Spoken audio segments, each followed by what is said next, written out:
Hello. I'm actually trying to find something before I start. I'm gonna end up using a particular familiar face as a pointer tool, but I had forgotten to save it. Save current sketches. But hello. Oh, Teddy, thank you for the subscription. And they've subscribed for 7 months, currently on a 5-month streak. Let's go. Thank you, Teddy. Thank you, thank you. Oh gosh, where did I put? There it is.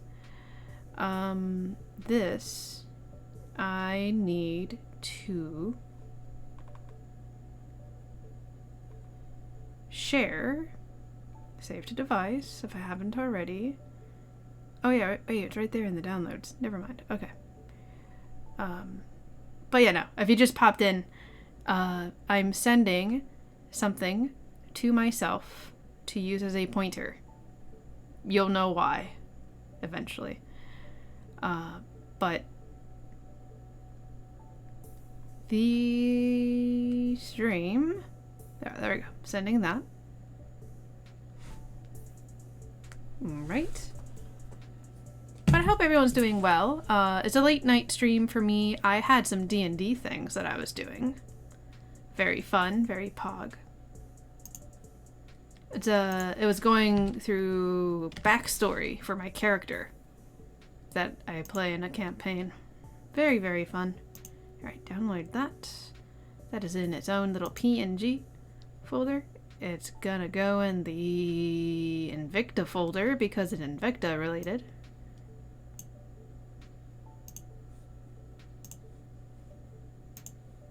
Because what isn't Invicta related in my streams? Kidding.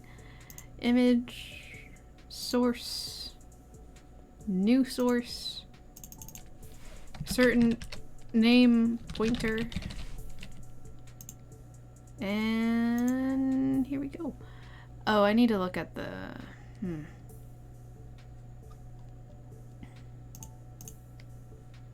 Invicta things. And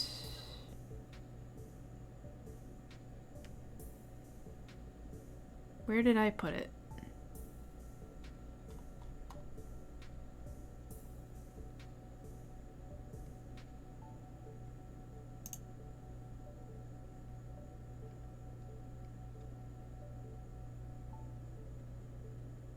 Have I gone high? Where did it go?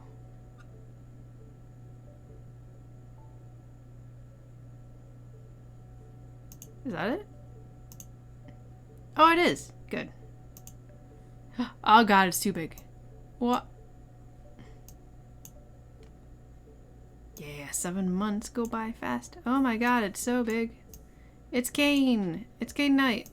I have his keychain, so I brought it with me. Or it was already attached to my wallet during my trip. Oh god, it's too big. Well, actually, it's fine.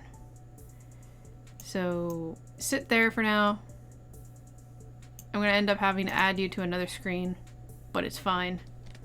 There we go. Hi. Now I'm ready. I hope you are. Alright. It is good to see everyone. Very likely, this video might end up being the first video on the YouTube channel in since forever. I'm gonna work better at uploading all the videos from the almost past year that I've been streaming. I can't believe, like, I can believe that I'm lazy enough to not upload anything. Okay, we're gonna get started though. Don't want to waste too much time. But here we go. I'm almost ready. I need to add Kane back. Ah, it's gonna be big again. Why can't you just stay small? Why can't you be small?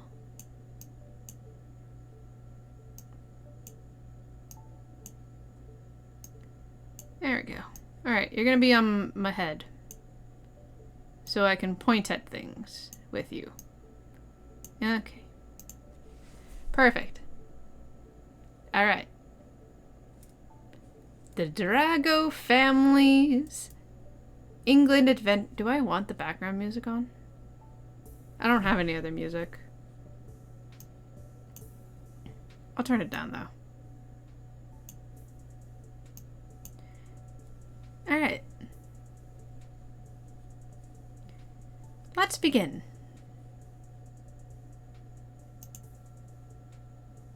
Oh, I have made one fatal flaw in my plan. Hang on.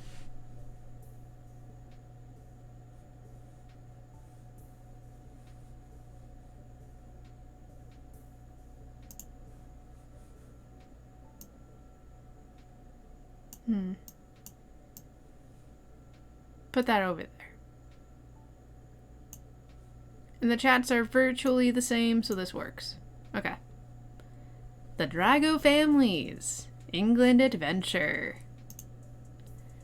I have a table of contents for it because I'm a librarian, of course I do. So this is a brief overview of what each day the ventures were. Tuesday, I flew to London. Wednesday, landed in London. Driving shenanigans. Lunch with bride-to-be, and then settling in the first Airbnb. I'll go into more detail on everything in the slides to come. Thursday, the 15th, took the red bus tour, and also hung out with bride-to-be and groom-to-be again, but at their place. More on that later. Friday, on the 16th, went to the Harry Potter studio tour.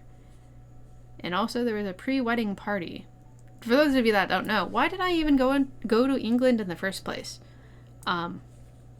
So TLDR, without revealing too much information,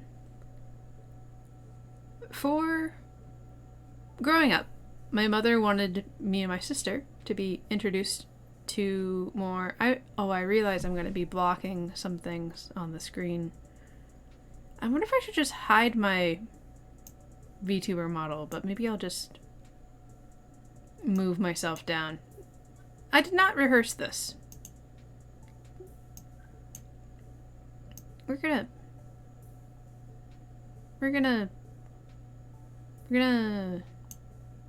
here? Sure. It'll do. Can get back here. Perfect. Okay.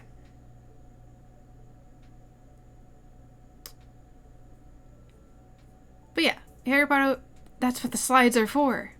What do you mean? What slides? The slides are for what? Yeah, I'll be fine. Friday, the 16th was the Harry Potter studio tour. Oh, right. Rehearsing? No, they weren't for rehearsing. They were for organizing my thoughts. I had a lot of the photos. I didn't even use all my photos. I might at some point. Like, there might be a part 2 where I just show off as many photos as I can. But no. So the reason I went to England in the first place was because of who we will call bride-to-be for most of this, for a good chunk of this video. Because I'm not in the market to reveal names of people today. But growing up, me and Sister Drago grew up with Mama Drago, introducing us to different cultures through various foreign exchange programs. I want to say part of it was that she got some variant of money out of it, and it just helped for various reasons, but you know, the main point was introducing us to different cultures. Also, if you hear me yawning, yes, I'm actually quite tired. But I'm trying my best to adjust back to an American sleep schedule because I'm currently, I think, jet lagged on UK time, because normally I wouldn't be tired at this time. So Bride to Be was part of the first foreign exchange program that me and my family took part in. And that... She's a girl from Spain, about my age. I think a little older than my sister, if not same age as my sister. Which I'm only a year younger than my sister anyway. And when she came over, we were her second family that she ever did a foreign exchange program with. The first family were trash, apparently. And then we were just made her life better in that regard. That's poor phrasing. We treated her well. We took her to Key West for her birthday, which also happened to be a different holiday that I will not disclose. And from then on, we just became close friends. Almost pretty much family at that point. So the year after that, we ended up being part of another foreign exchange program where we had various students from France, Taiwan, Hong Kong, a few other countries come to visit for learning about American culture. And Gemma decided to... God damn it, I mentioned her name. I'm going to bleep that out if I ever edit the video. Bride to Be came over on her own. And, but because, I mean, her family's fairly well off, but she is one of the sweetest girls I've ever met. Bride to Be is absolutely like another sister to me. And we're family to her as well.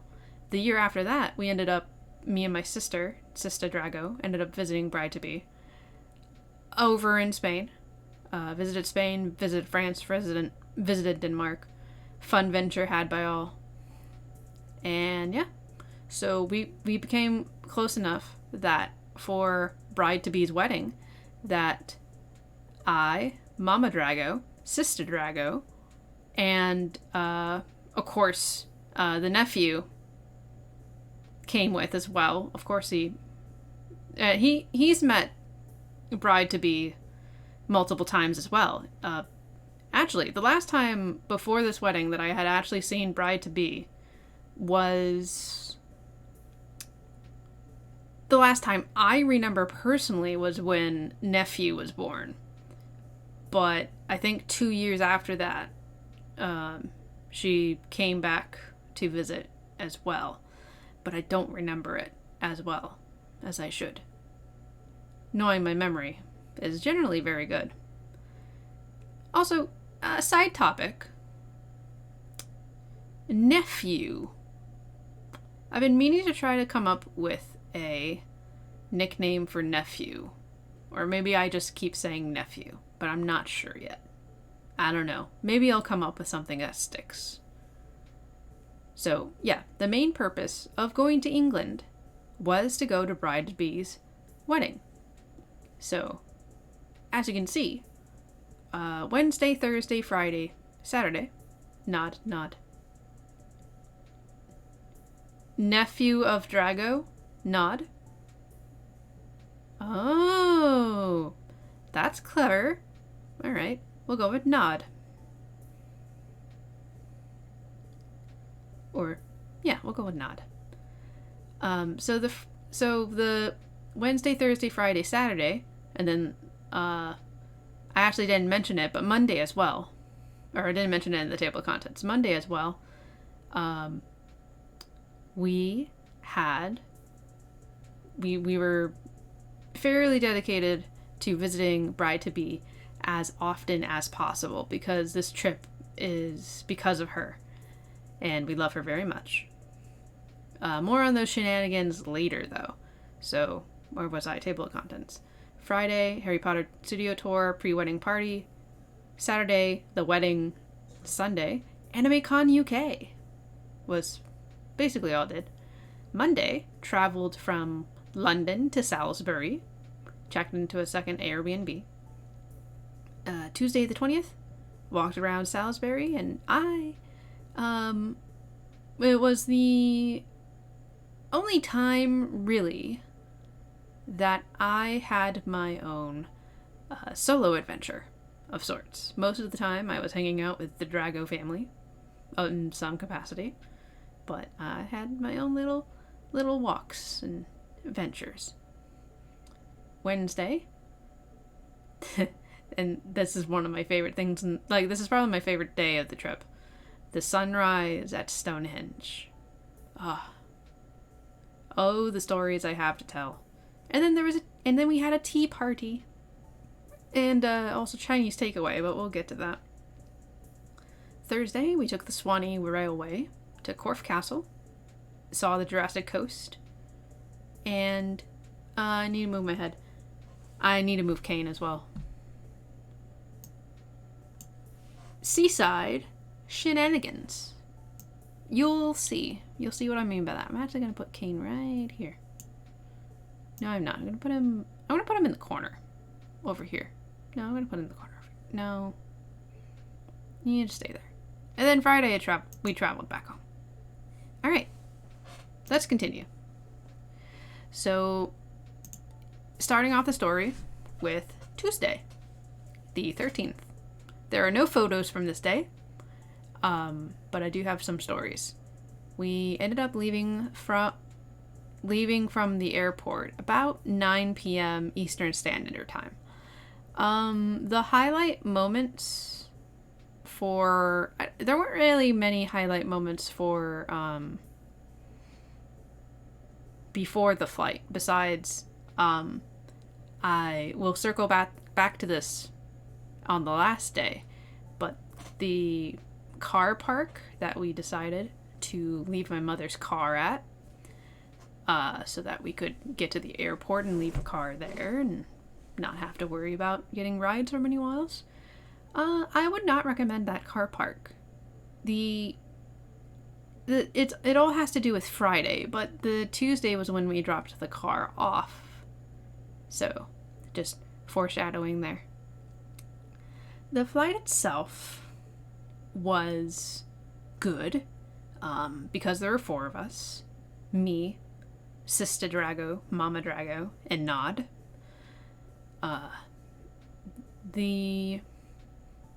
It was one of those planes. It's huge. It's one that goes over the ocean, of course, and brings, I don't know how many people were on that plane. So there were 4 middle seats, and then 3 seats at each of the window sides for the regular class, the economy class. So naturally, the tickets were bought with the intention of all 4 of us being in the middle, which worked out fairly nicely. I sat on one end, my sister, who is pregnant, just enough that she can still fly there and back, and that was it. My sister at the other end, nephew Nod next to her, and Mama Drago in between Nod and myself. The food on the flight was actually quite nice, and everyone had British accents already, and I was filled with joy, but also cringe, because I knew eventually I would catch on to the English accent, and I'm probably not going to accidentally go into it today, because I'm trying to be quiet. But yeah, the dinner was, I had it was chicken with mashed potatoes, I want to say, and gravy. It came with some cheese and pre-wrapped cheese and crackers, some variant of salad, a little dessert cup. It also came with a bread roll and butter, and then milk for the post-dinner, coffee or tea. So that was lovely. And then when the sun started to rise, eventually, it was breakfast time. What did they bring? They brought breakfast sandwiches, right. Those were pretty good. I ended up having a croissant roll with ham and cheese, an egg, and all was good. The only unfortunate thing about that plane ride was that nephew, Nod, he ended up getting quite a bit sick. He runs a little hot anyway, and I don't know what exactly happened to him. He was fine on the return flight, but that flight to London somehow, I don't know. For the record, my nephew is 10 years old, about to be 11 next month, or less than a month from now. Just for the context there. So that was, and we landed in the London Gatwick Airport at about 10 a.m. BST. And yes, it is BST. I checked. Weirdly enough, with England, it'll switch from BST to GMT when daylight savings rolls around or something like that. Something I looked up. If there's... Because again, I'm going to put this is going to be the first video that I put on YouTube in forever, and which means it's going to be out of order from everything else. But commenters, you can correct me on that if you wish. I'm probably wrong because I did one cursory Google. Alright, yeah, sorry. Whew. Still getting over jet lag. And also it is 11 at night, but I'm usually awake here. Anyways. Wednesday! The 14th. I'm gonna move Kane up here for now. There we go. Good boy. Alright. So, like I said, I landed about 10 a.m. local time. And, the big first note about the trip for this day. The car. The driving.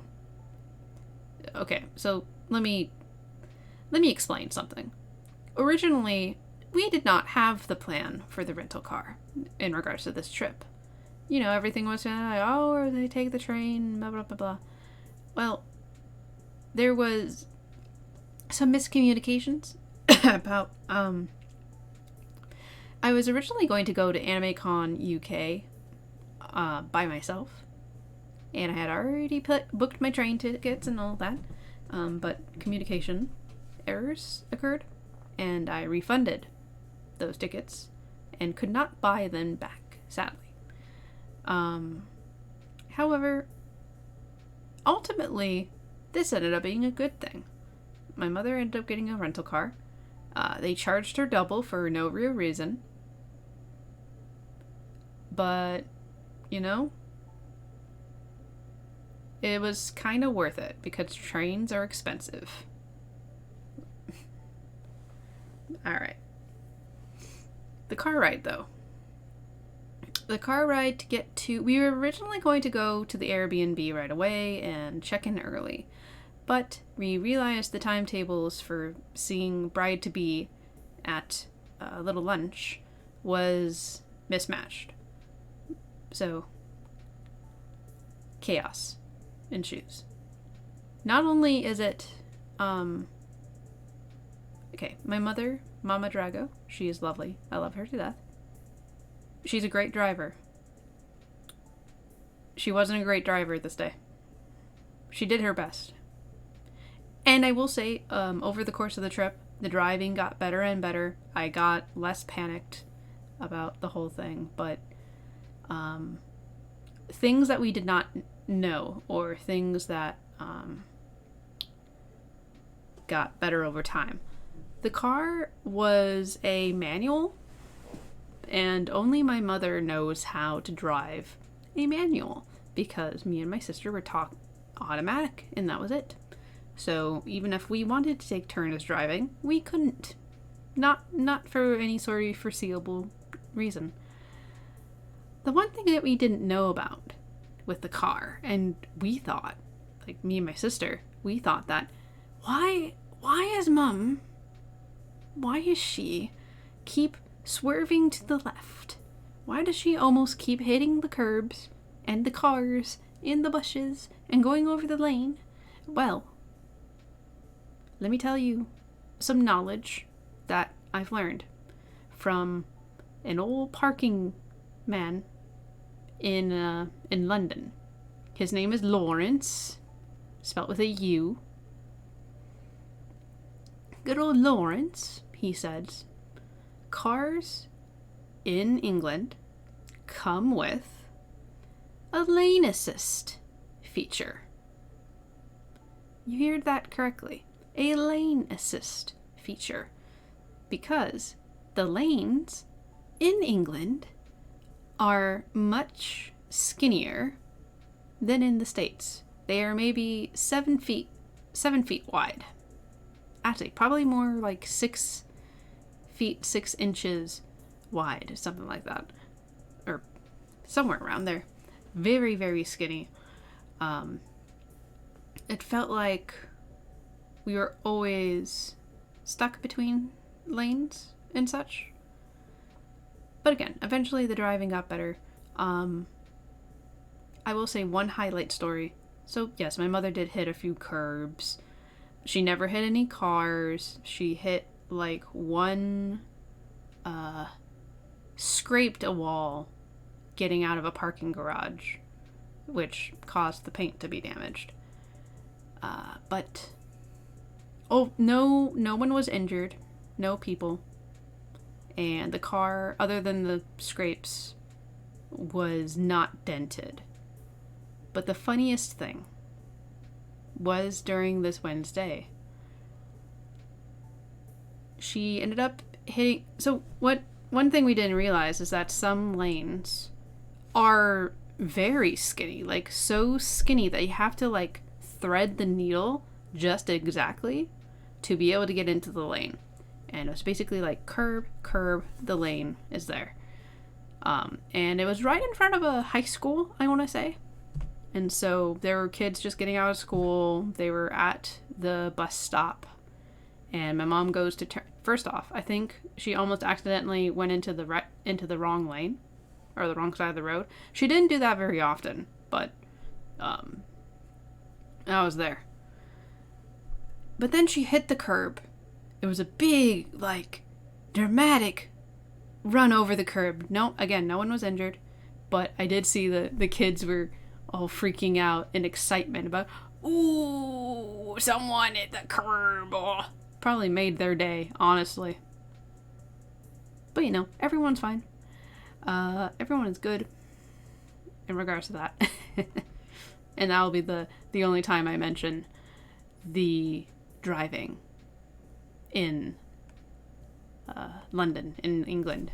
I will say London is worse for driving than most of the rest of England. Like, I think Salisbury was fine. So next, you know what? I probably should move Kane over here. We're talking about this now. Alright, so the first thing we did when we finally drove all the way into London was meeting bride-to-be at the Ivy by the Tower Bridges. In the picture before you is the Tower Bridges. You know what? I forgot about more chaotic incidences. So, you know how in cars these days you can plug a USB into the car to charge your phones or connect your phone to whatever? This car did not have USB connectors. It had USB-C connectors, aka the type of charge port that your Android phones, your more recent iPads converted to it, the Switches, I want to say some controllers, but I'm not sure. I know Nintendo Switch controllers do. But yeah, I had brought 3 USB charger cables. Because my mom had already bought like a multi-faceted wall mount for charging our devices, since we're American, it's England, they have different outlets. But I did not anticipate having to need USB-C. We eventually bought a couple of cables, one for my sister with her iPhone and nephew's iPhone, and then one that was shared between my mother and I. But because of that, I only have one picture from Wednesday, and it's the one you see before you of the Ivy. Of the tower bridges. Because my phone was the only one that was working at the time. I ended up during when my mom was setting up the car rental. I ended up calling my phone company to double check things, and realized that me and my sister had the better connections to the mobile network, the roaming. I ended up having roaming for free, unlimited text, unlimited data up to 5 gigs, I want to say it said. Actually, you know what? I never checked if that was like 5 gigs per day or not. But either way, I think my phone worked well the entire trip. So, imagine your phone is being used as the only reliable GPS without any charge outlets for 2 hours. My phone died after I took this picture. Oh, it was tragic. And we were also all just like, I think we needed to get to the Airbnb as well after that. So the fact that my phone was dead was just tragic on another level. We eventually got to everywhere we needed to be, though. Besides the point. So, got to see Bride-to-Be at the Ivy. The Ivy is a restaurant. It has indoor dining, but we sat outside. The weather was lovely. We were at this longer table. And we also got to meet groom-to-be briefly. And he like, because both of them, bride-to-be and groom-to-be, work in London. Quite like a walks away from where we were having lunch. So it was just lovely to see them. We chatted about good times, old times, what's been happening, things and stuff. Nephew ended up getting a burger. So did groom-to-be. I forget what else everyone else had. Oh, I guess another note about the trip. My sister Drago has, and she discovered this right before the trip started.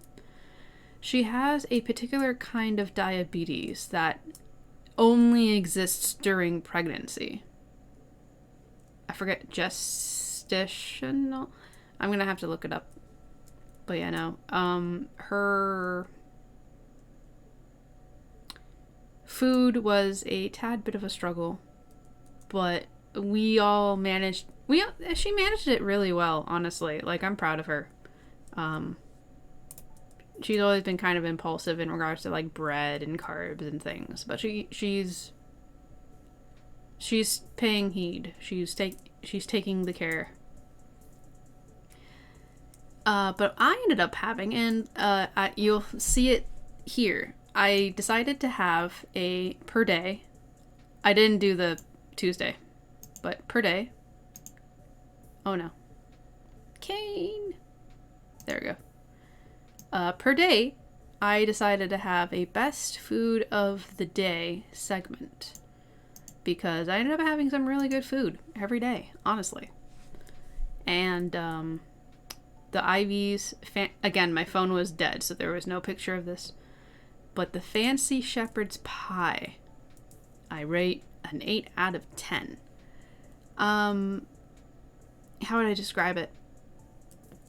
I could draw it.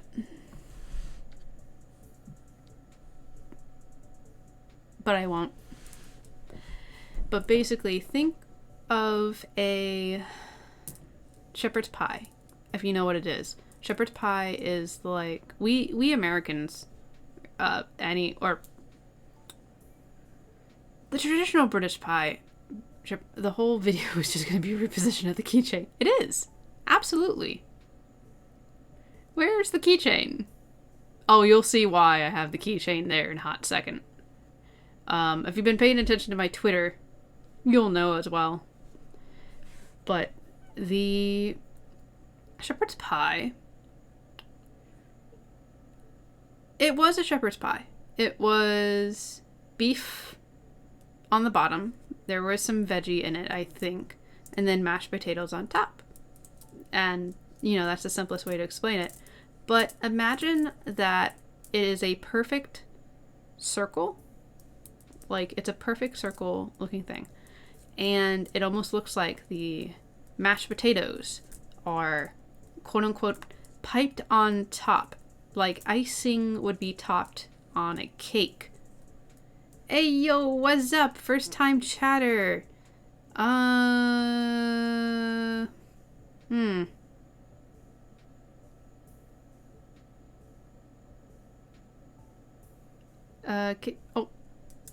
I'm all right. Thank you. Although I'm not a man, but thank you anyway. I know that's like a general term, generally. So, no offense taken.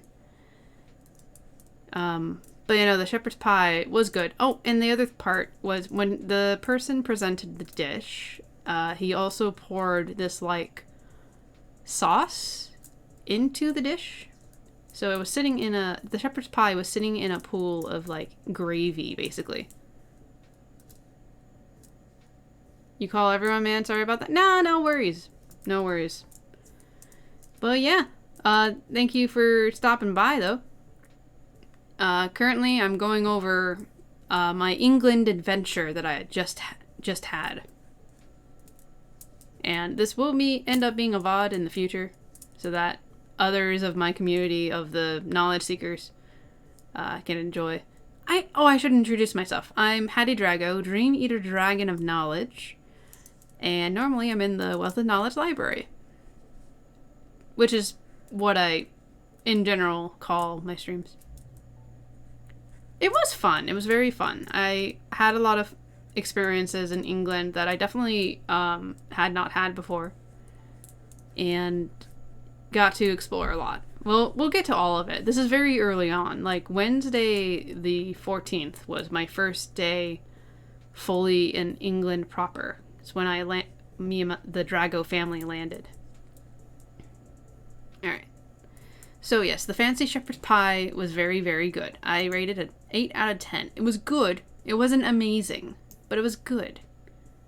So after we met with bride-to-be at the Ivy, we ended up going to find our first Airbnb in Woolwich. Remember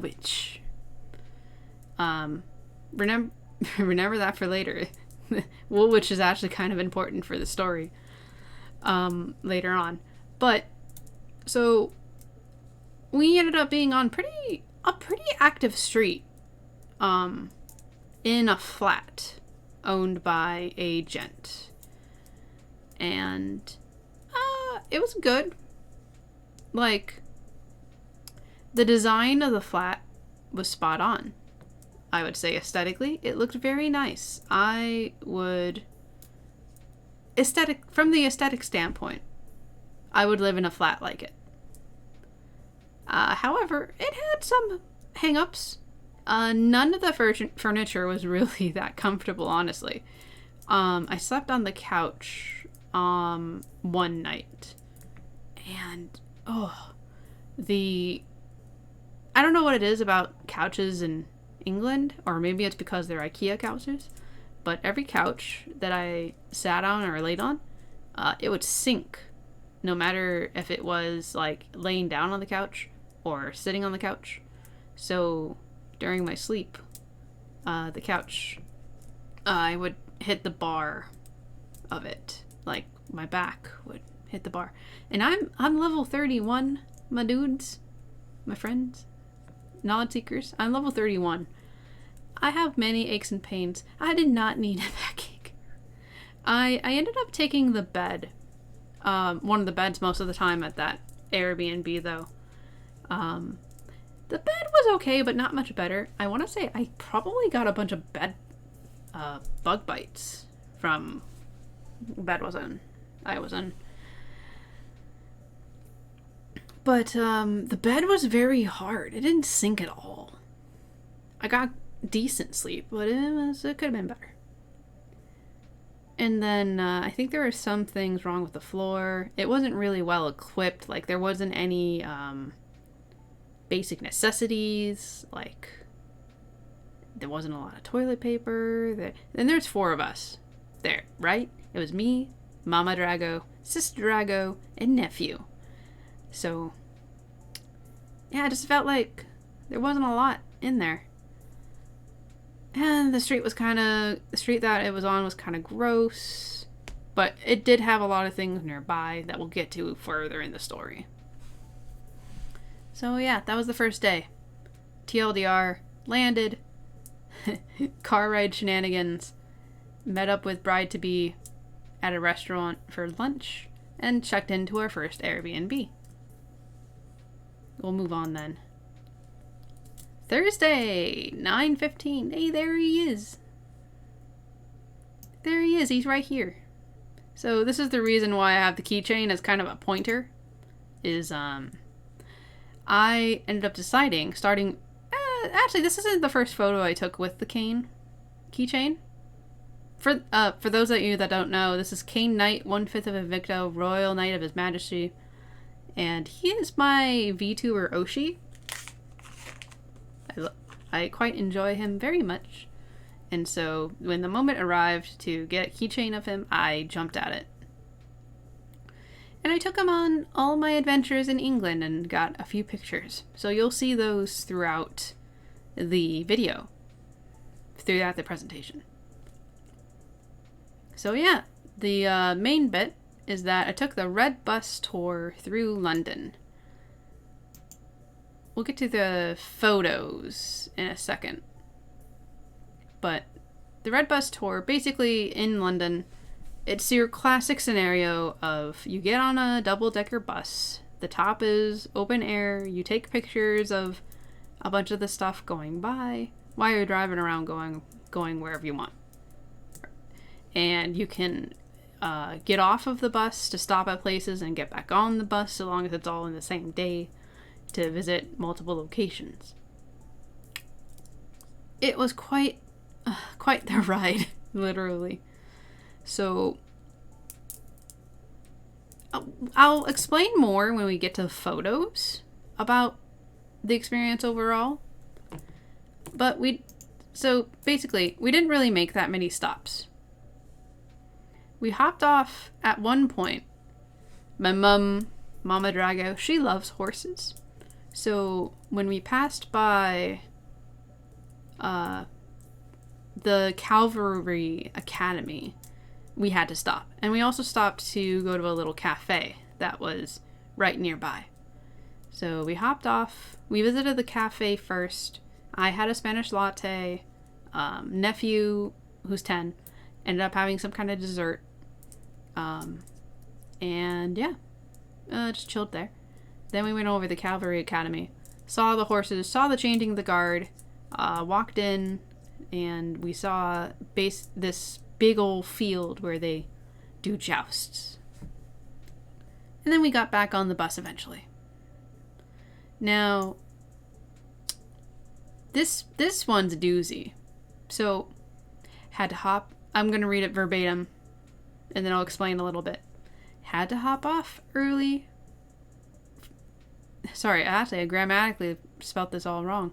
Had to hop off the bus early for a bathroom break for Sister Drago, as she is pregnant. Very pregnant. So, but this ended up being a good thing. We caught a taxi so that we could be just in time for the parking time limit. there's a new fun fact about England that from my time in California, I get it. For the record, I'm Floridian, but I lived in California for quite a bit a few years ago. But the one thing I've learned is that parking is one of the most exploitable expenses in the world.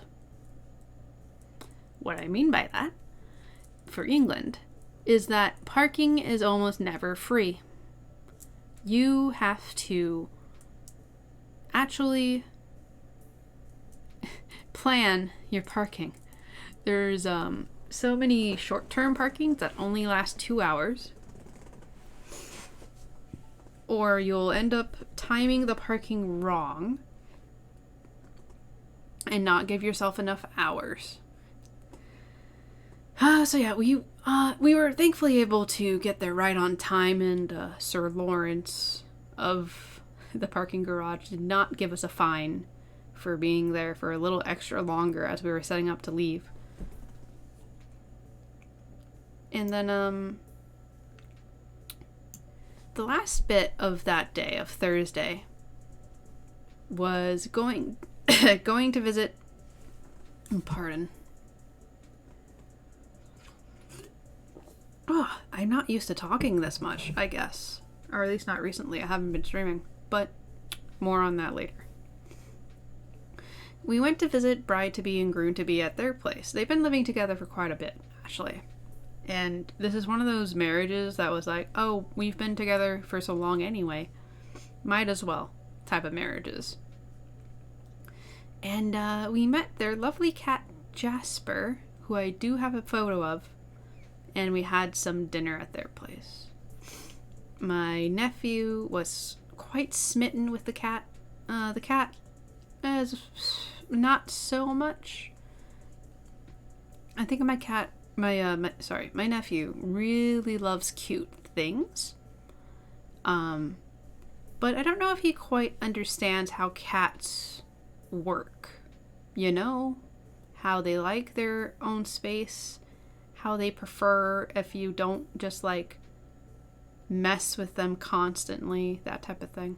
But, you know, he was gentle with the cat for the most part. The cat did end up curling up at my feet at some point when I was giving him back scratches. He really liked back scratches. He does not like chin scratches as much. Oh no. Stay there.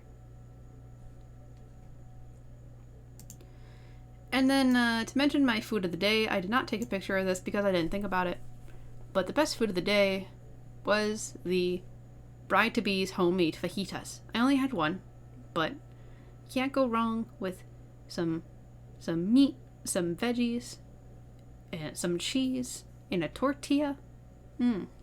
Delicious. And then the Spanish latte that I mentioned earlier that there is a picture of was also very good. 7 out of 10 for that. 9 out of 10 for the fajita. The Spanish latte, I'll get to it when we get to the pictures, which is right now. So here's some photos from the bus tour. Now, firstly, this... okay, what I said was a lie. This photo of Big Ben is not from the bus tour. I actually think, because my camera is my phone, of course, I feel like most of my photos on the bus tour were actually really bad. This photo of Big Ben I took when we were driving by Big Ben to park for the bus tour in the first place.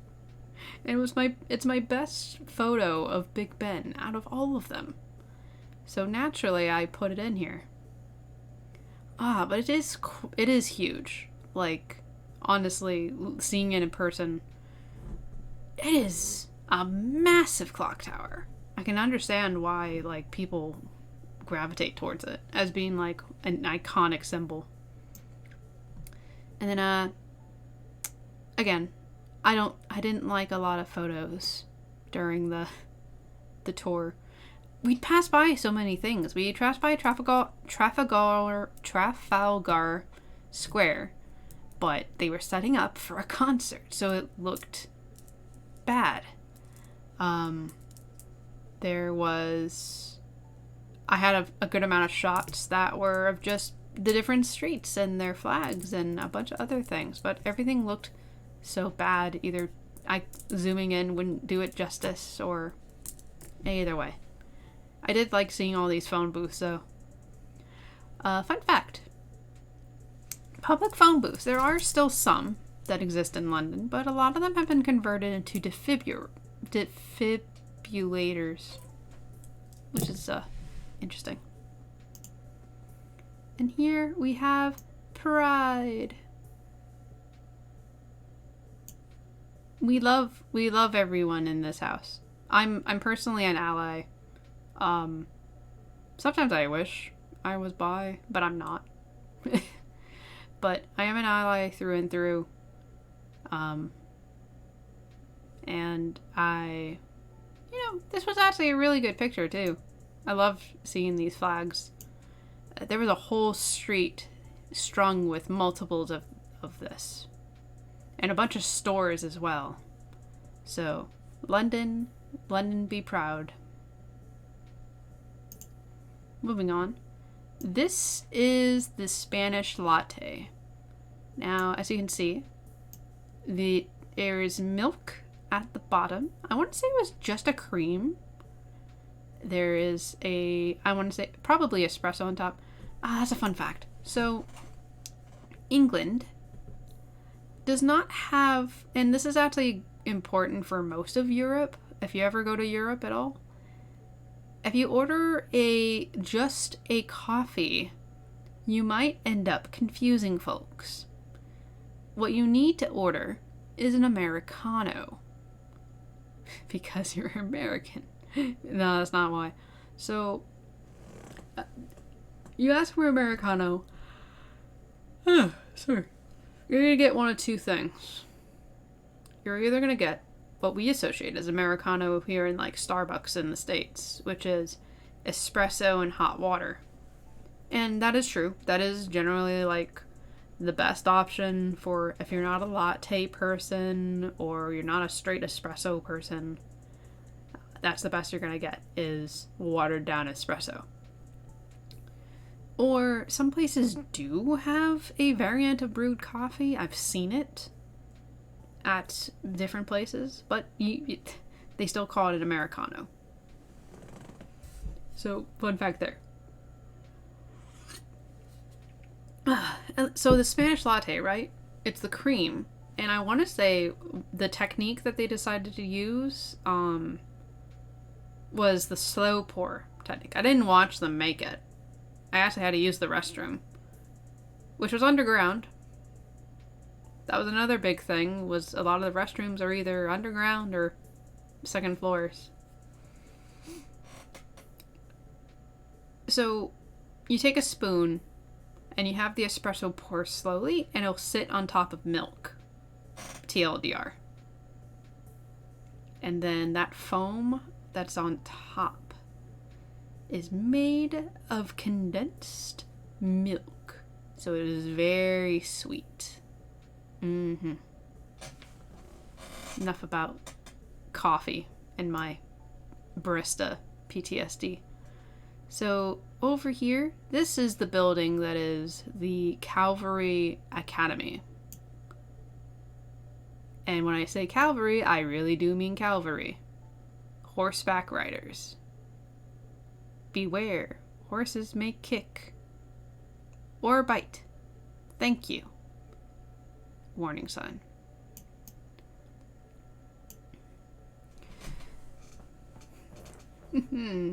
Teddy be jumping. But this was cool. We caught the changing of the guard just in time. There was one horse that really wanted to stick into the shade. Poor thing.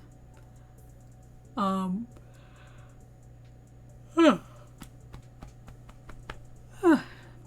that jet lag. You're really hitting. Alright. But yeah, it was an interesting, fun seeing of the changing of the guard. Moving on. So this is the field in the back. This was actually a photo I took that was one big panorama shot, but this was the best section of it. This is where they practice their horseback riding, of course. Want to say it's also where they've had jousting in the past.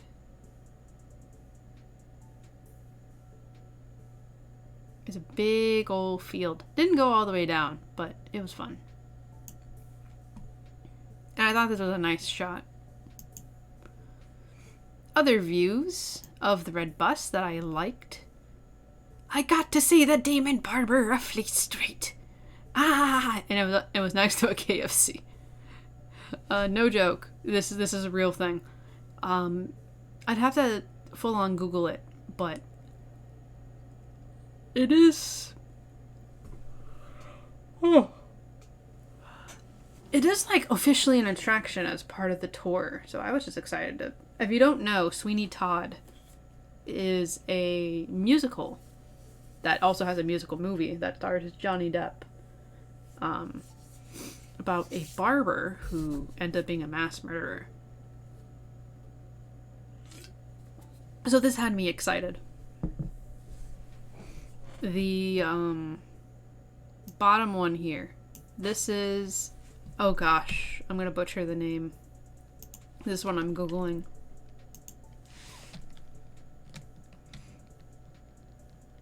What was it? It is a random KFC, but it's next to the Demon Barber of Fleet Street. That was the important part. Also, yes, there are KFCs in London. Fun fact, though. So, obviously, there's American chains in different places in the world.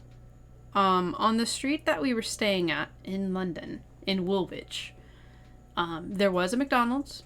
There was a Taco Bell, there was a KFC, there was a Popeyes, there was a couple of boba places. I don't know if they were any sort of chain that were from the States or not. And that's well and good. London's a big city after all. But when we ended up going to Salisbury, I noticed that in Salisbury, didn't see a single American food chain. They did have Nando's, which is a British food chain. And they did have Greg's, which is another British food chain. But they didn't have any American ones. So it's interesting. It feels like London, being a big tourist spot, adapted to have all the American food stuff to appease, probably. Something like that. Oh, actually, wait. I stand corrected on myself. There's two exceptions to this. We did find a random McDonald's on the way from Birmingham back to London on the Sunday of the trip. And then there's a lot of Starbucks, actually. Starbucks is the exception to all of this. Every time we were on any of the major motorways, we would see Starbucks as one of the options at service stops, or we would call them rest stops in the States. So yeah. Not a lot, but not really, in regards to American food chains. Anyways, it's church that Princess Diana married at. It is this one. St. Paul's Cathedral. That's the name. Kept forgetting. So this is St. Paul's Cathedral. This is my best shot of it. There's this big dome in the back that this angle does not capture very well. But I just thought it was a good picture. And then this here is a panorama shot of one of the views of the River Thames. You can see the eye Big Ben.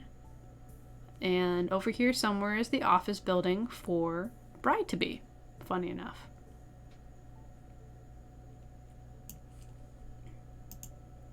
And here's Jasper! So, earlier I mentioned bride-to-be had a cat. His name is Jasper. He's very photogenic. This was my favorite picture of him. He looks so... Wait, hold on. Jasper, what are you doing? What are you looking... No, he's not a toy. No, he's not prey. No.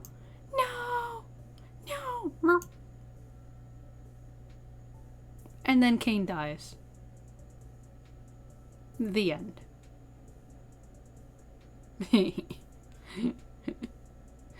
But really, Jasper was a sweetheart. Jasper was a cute kitty. Meow. Alright. We move steadily along so this video doesn't take forever. And I can go to bed. Eventually. But I need to wake up. Alright, so there's not a lot of people here, so I feel like I don't need this slide, but I made this anyway. This is my disclaimer for the next topic. I love Harry Potter as a franchise. I do not like the author. I mentioned I'm an ally. I realize that the original author of Harry Potter is not a good person. There are likely things in the books that can be construed as being either racist or nya or nya, but as a franchise, Harry Potter means a lot to me. It means a lot to my family. I loved reading the books when I was growing up. I read through them really fast because I was a fast reader. Enjoyed the movies quite well. And actually, right after this day at the next adventure of the days of England, the Drago family ended up watching all the Harry Potter movies. One by one each night. Wow, we were in England. We actually watched the last one here in the States, but yeah. And also, and this is the big thing, part of the story, when we entered the Harry Potter studio tour thing, where we were looking up at this dragon that you'll see a picture of in a little bit, my mother cried. She was so happy. She remembered how much reading the Harry Potter books got both of us, both me and Sister Drago, to start reading. And she was just so happy to be there, to come full circle. And I'm getting teary-eyed thinking about it, honestly. So if I get any sort of hate in the future for saying that I love Harry Potter, then I don't care. So be it. I've said my piece. I still support every walk of life, honestly. Other than, I don't support racists. I don't support homophobes or transphobes or any of that. I don't support hate. But I love Harry Potter, and I can't deny that. But it doesn't mean I like the author. Alright. Moving on. Wee Butterbeer. Alright. So, Friday the 16th. What is happening? There we go. Friday the 16th. It started... This day was basically mostly the Harry Potter studio tour, and then going to the pre-wedding party that was, again, at bride-to-be's and groom-to-be's place. But it also included both sides of the immediate families. The fun fact about this is that the guest list, in general, this is the whole entire guest list for the wedding when we get there, is only like 20 people. There were 6, 7, 8 people on groom to be side. There were like 2 couples, maybe 1, 2, 3, 4, 5. There were like 9.5 people, not including the Americans, on bride-to-be side of the family. And then the four Americans. So it wasn't a big wedding, right? We'll get more into that when we actually get to the wedding day. So, firstly, the Crazy Goat Cafe. We actually ended up getting early to Harry Potter because one thing that happened was that my Mama Drago did not pre-order the tickets way ahead of time. She did end up doing so. But she ended up buying 4 tickets at different time slots. The interestingly lucky thing was that the 10 o'clock slot, which was the earliest slot that we had, we were able to order the kids' ticket from. And then obviously that's some kind of error, like being able to order a kids' ticket by itself, you know? But, you know, I don't think we needed to actually get into that terrible semantics of it. It was basically we had 1 for 10, 1 for 11, and 2 for noon. We wanted in as early as possible. We got to the security guard and he said, oh, you know, they should be able to sell everything when you get up there. But you do have to wait until, come back when your time is closer. And there's a couple of cafes down the street that you can hang out at until then. So that's what we did. We ended up finding a cute cafe called the Crazy Goat Cafe. And boy, it was in this little cute shopping mall type of area. It had a pastry store next door, which my sister could not resist. Bless her soul. But it ended up having, I think, my favorite food of the day, which, did you know they call grilled cheese sandwiches toasty over there? I think it's cute. Toasty. Mm-hmm. But I ended up getting a mozzarella and tomato basil toasty. I think it had pesto on it as well, but it was very good. I quite liked it. And I think I ended up putting the picture of the goat head.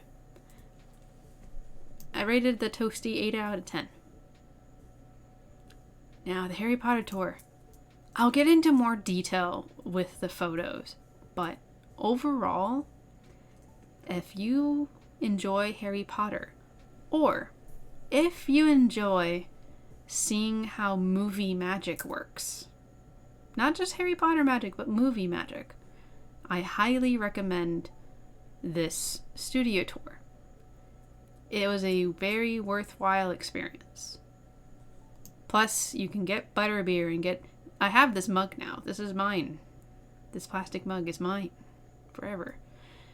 The one regret is being on a diet of sorts. Well, I'm not really on a diet, but having to be self-conscious about what I get and not buying a butterbeer sundae and getting a souvenir banana or sundae thing.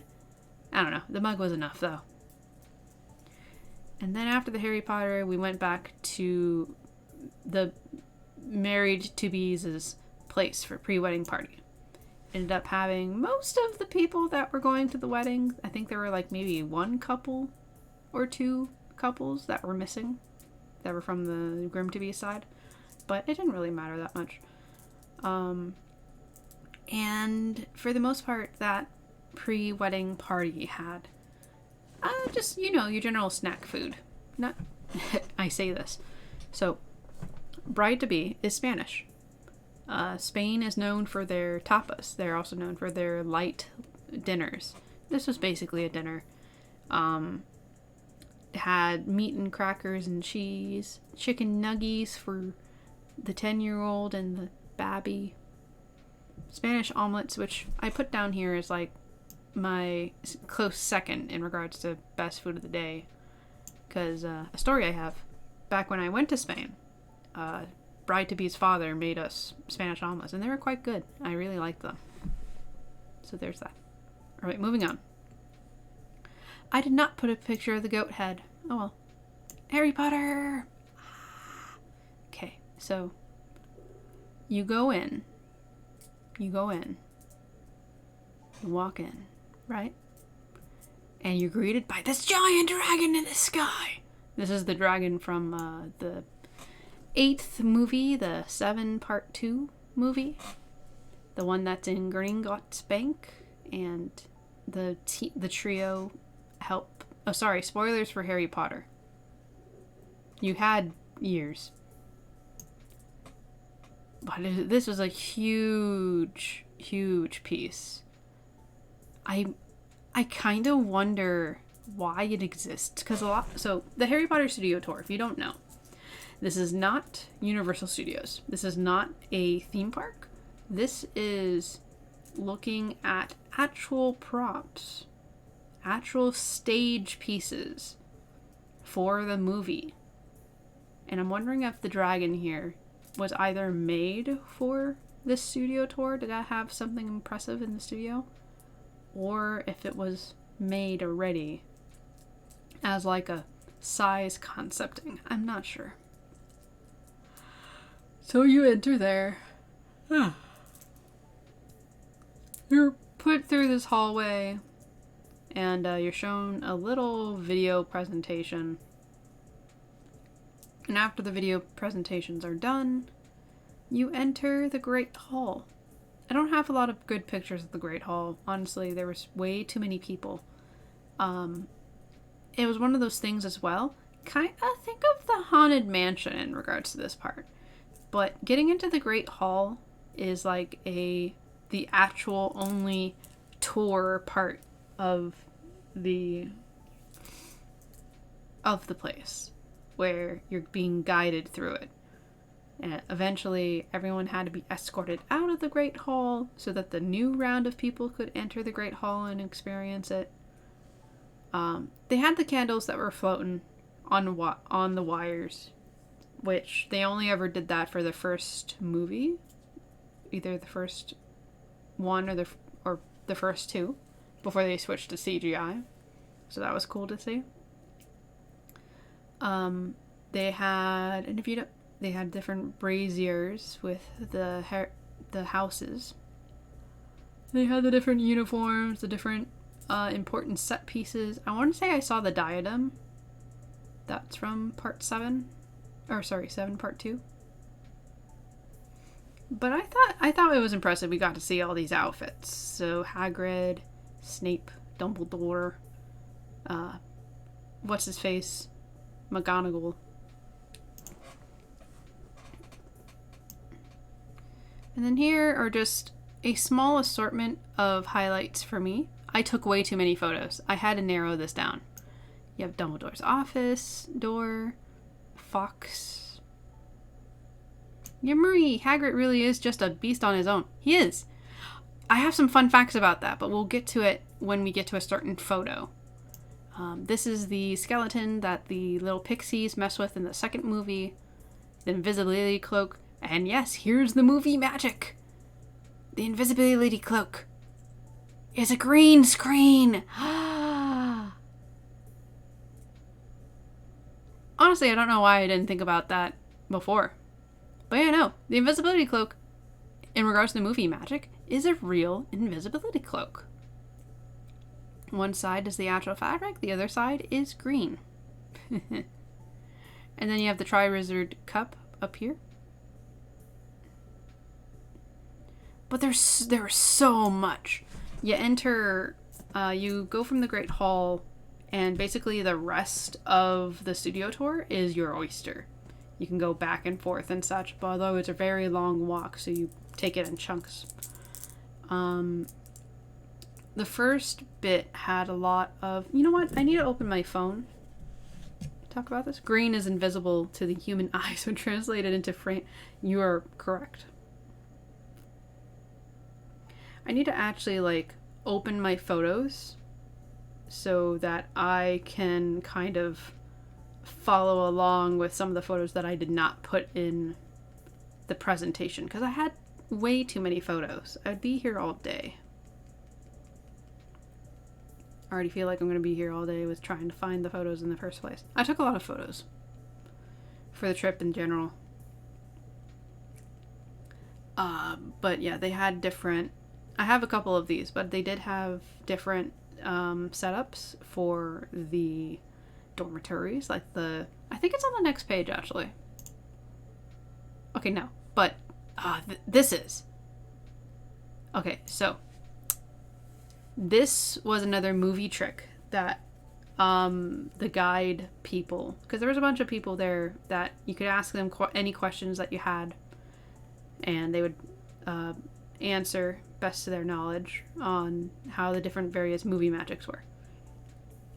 So for Hagrid, the actor for Hagrid, the like emotional actor for Hagrid, is a tall guy, but he isn't as tall as he's perceived in the movies. The various movie magic tricks. Did you chance your mouse to an image of a keychain? No. Yes, kinda. This is its own image.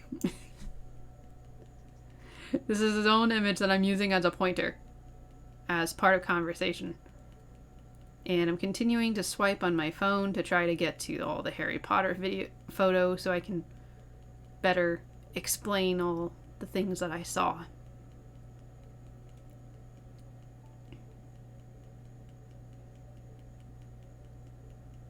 Okay, I finally reached where I needed to be. Okay. So yeah, it started with a bunch of hair and makeup things, actually, or mostly hair. They had like all the wigs for the different characters, and I actually, you know what? I can't believe I didn't put any of these in this show. In the slides, but they had Bellatrix Lestrange's hair, they had Sirius Black's, they had Snape's, they had Malfoy's, they have Lucius's hair, Dumbledore's, Hermione's. They just have all the hairs as wigs, just sitting there. In a timeline, 2 for Harry Potter Catgirls exist. They do exist. Hermione turned into one. Okay. Yeah, looking through my photos, they had like a piece of the stairs from, the stairs that move around in Hogwarts. They had costumes for a bunch of the characters, Mad Eye Moody. Like, I had it in a previous slide, actually. There we go. In a previous slide, they had, like, costumes for a bunch of the characters in different places. Hagrid, Snape, Dumbledore, McGonagall, Quill, right? I always forget his name. They had the bath bubbles from the 4th movie, if anyone remembers. That's why I didn't include it. They had some forced perspective examples, which are really cool. There were some things that I didn't actually, like, know where they were from. Oh, they had the potions classroom. They had the chalkboard that had the Wizard's Waltz on it. They had pictures of... they had the full stage set of the Gryffindor common room, which was really cool. Which is actually where you can find the invisibility cloak. They had the Sword of Gryffindor. That was in Dumbledore's office. Dumbledore himself, the Pensieve. They had the wall of paintings that were all... Fun fact. Yes, the paintings, the whole thing is that they move and such, but like as the base for the paintings, the one like before they have them move around, a good amount of them are oil painted. Like actually oil painted paintings. They made like actual art pieces for this movie series, tapestries, etc. I put Hagrid's hut in here, didn't I? I did. Here it is. It's Hagrid's hut. Nostalgic.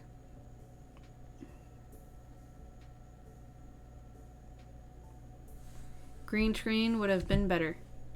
Easier. Oh yeah, though there were a couple of the portraits frames that were green screen. Yeah, it's Fangu.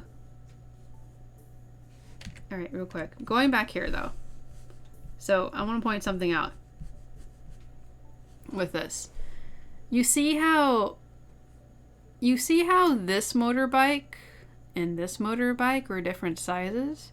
So the movie magic trick with Hagrid is that the actual full-on actor of Hagrid is like 6 foot something. The size double for Hagrid is very, very tall. And even then they gave him lifted shoes. They did as much as they could to make him look bigger. The other trick that they did was have 2 different kinds of props for anything that Hagrid interacted with, which included these motorbikes. There is a regular motorbike sized version for the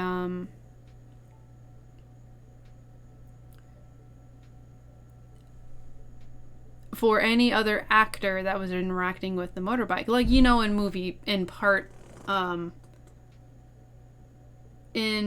7 part 1, during the whole sequence at the beginning where Hagrid has Harry Potter and they're going to the Weasleys to transport him to safety. That whole sequence. So for Harry, this was the bike he was in. You had to look it up? I'm sorry. I'm sorry, Yamari. I'm so sorry. I'm taller than the actor for Hagrid. Oh no! Look up his double though. Look up the double. The other thing that they did. Okay, so actually, just to finish the thought. This was the one that they would have Harry in. This is the one that they would have Hagrid in. For the size difference. Oh, that's neat. Oh, and before we continue, this is the, oops. This is the Weasley residence. They had a bunch of, like, little green things that would make things move. So the other movie trick with Hagrid is that, for the double, for the height double, they actually had dummy heads of Hagrid to be used as something you would see in, like, faraway shots. Which, that was for the first couple of movies. But that evolved into an actual animatronic head that could be programmed to move its facial features with the lines from the actual actor. His double is 6'10", the poor guy. Yeah, and even then they had to, like, give him lifts in his shoes and make him taller. But yeah, no. So that's the movie magic behind Hagrid. It's really interesting. And here's his hut, once again. There's actually 2 versions of the hut as well, by the way. So this hut is like I think this one's the normal human-sized hut. But then there's a smaller version to make Hagrid feel bigger. Something like that. Moving on then. We have the Forbidden Forest. Whoa, spooky.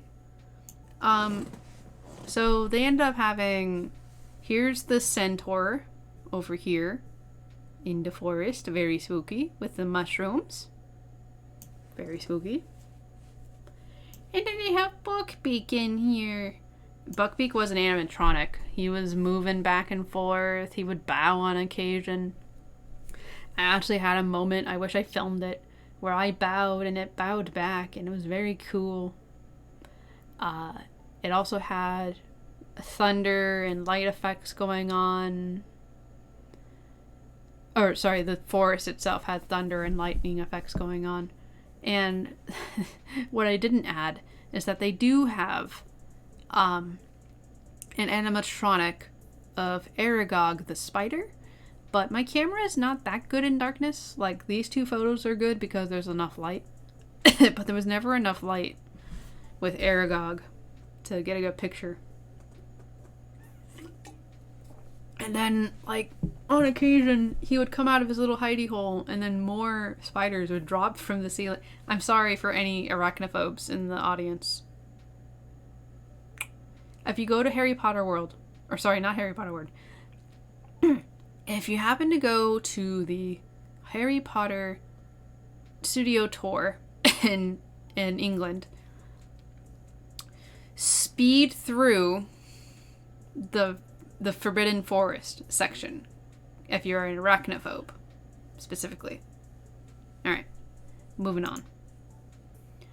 We have the train! The Hogwarts Express. The fun fact about this is that this is not a fully working train. It is a steam train, but it's not a fully working one. This and the studio it's on were used for particular scenes. There's just eight-legged doggos. I like your enthusiasm, Yamari.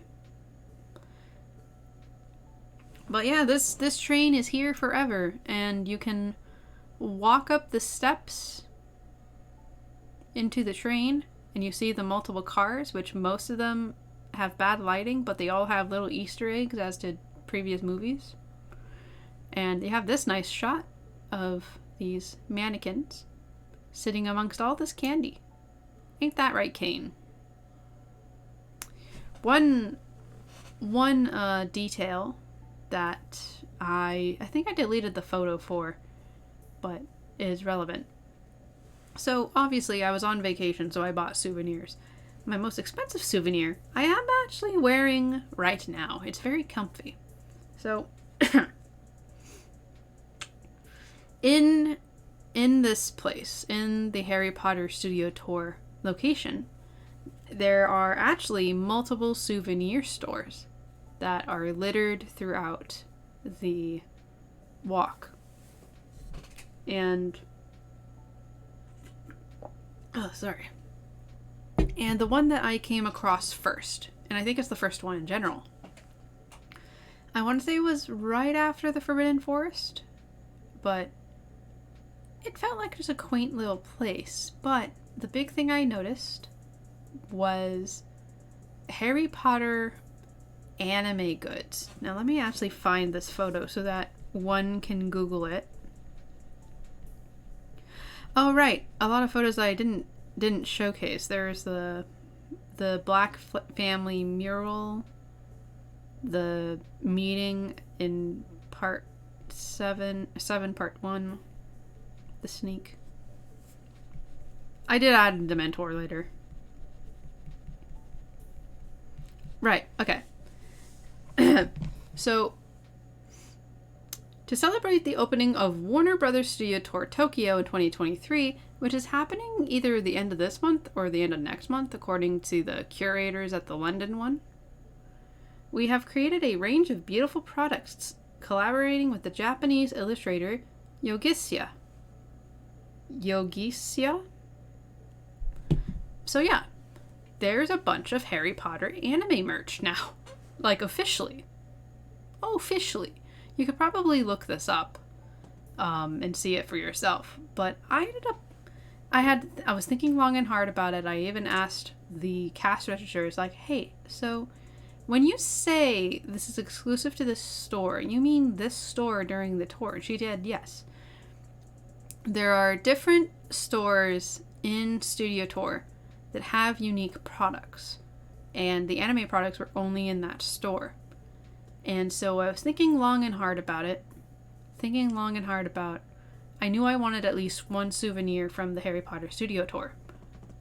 What better souvenir than something interestingly exclusive anime aesthetic Harry Potter merch? So I bought, it's a nice like blue hoodie. It's one of those types of hoodies that's over. How do you say it? It's one. It doesn't have a zipper. Overhead hoodie, something like that.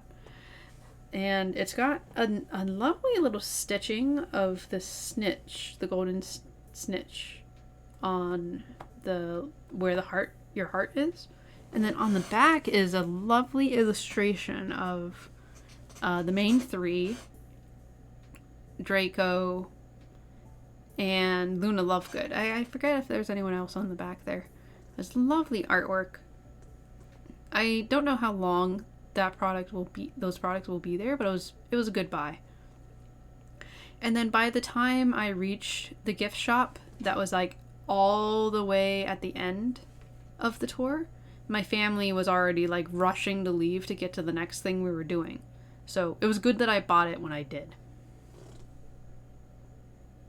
So that, I guess, if you ever go on the Harry Potter studio tour in London, be wary that there are multiple gift shops that have exclusive goods. And plan wisely. Nextly, so you might have seen at the beginning of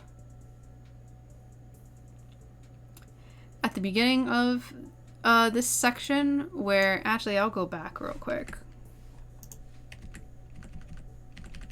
At the beginning of this section, there's this butterbeer cup, right? I love butterbeer. So this was actually like kind of the halfway point of the tour where there's this cafe. They had other variants of food as well. Oh yeah, Jasper. We'll see him again later. So there's a little cafe with food and butterbeer, of course. And butterbeer sundaes, which I regret not getting. But halfway point, got the butterbeer. So right outside of that cafe are outside things. So you had the night bus from the third movie. You had the the Weasley household. It's not as big as you think it is. It's pretty big though. And they also have, you can see it in the corner here, but they have the two houses for Harry Potter's house. Of Smeagol. Yes, Smeagol. But you know, this is one of my favorite pictures of the studio tour because I thought the angle was good. Like, this is a mannequin of Harry and Dobby is just here. The other things they had outside, there was the fountain that's in Hogwarts. There's the botany garden with the mandrakes.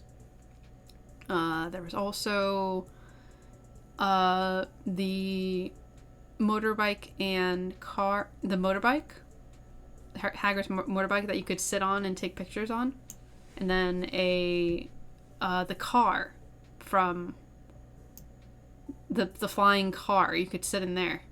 Poor Dobby. Rest in peace, Dobby. And no, I don't care if you have not seen the movies. I will spoil all of them. You have been warned. The next section was a bunch of creature magic. Visual, it was so great. They had prosthetics, but also animatronics. And so if you see here, this is a backpack for the Dementors. There's also the chainmail, kind of the chainmail cloth looking thing that they would put over this.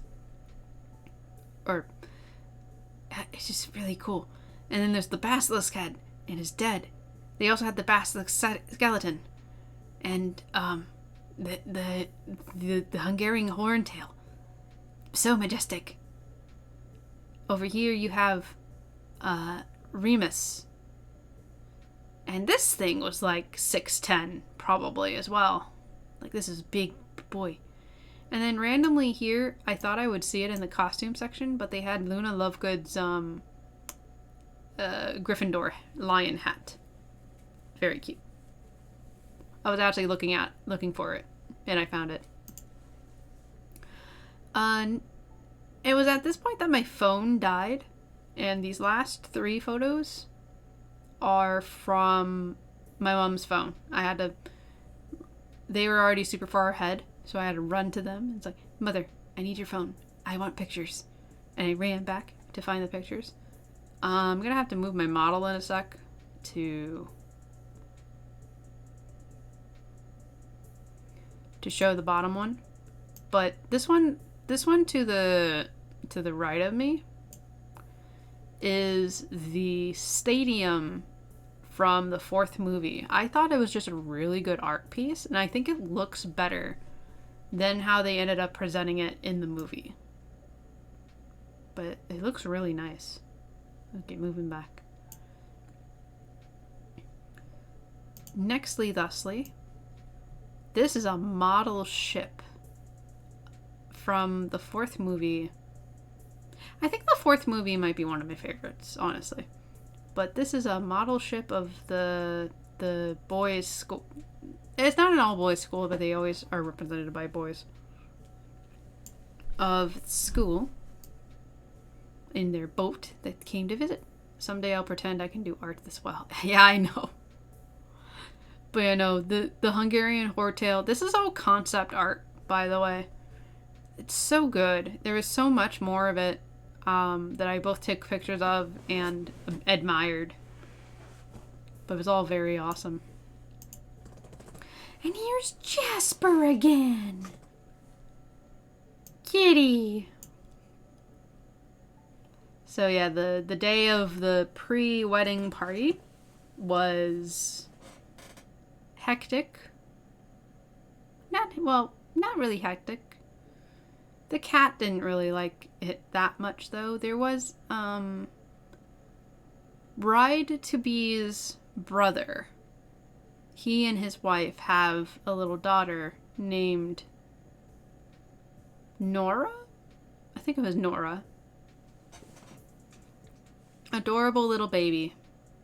Walking around very well. Hardly ever got upset, which was interesting. I mean, she did on occasion. Like, she fell once and got upset. But eventually, you know, the cat could not handle all the people in the house. And the baby trying to interact with the cat. And my nephew trying to interact with the cat. So, the cat went elsewhere. He is a good boy, though. Jasper's a good boy. Alright. Finally, we move on to the day that... Oh my god, no, I'm blocking the picture. The stream is just gonna be me shifting my location constantly.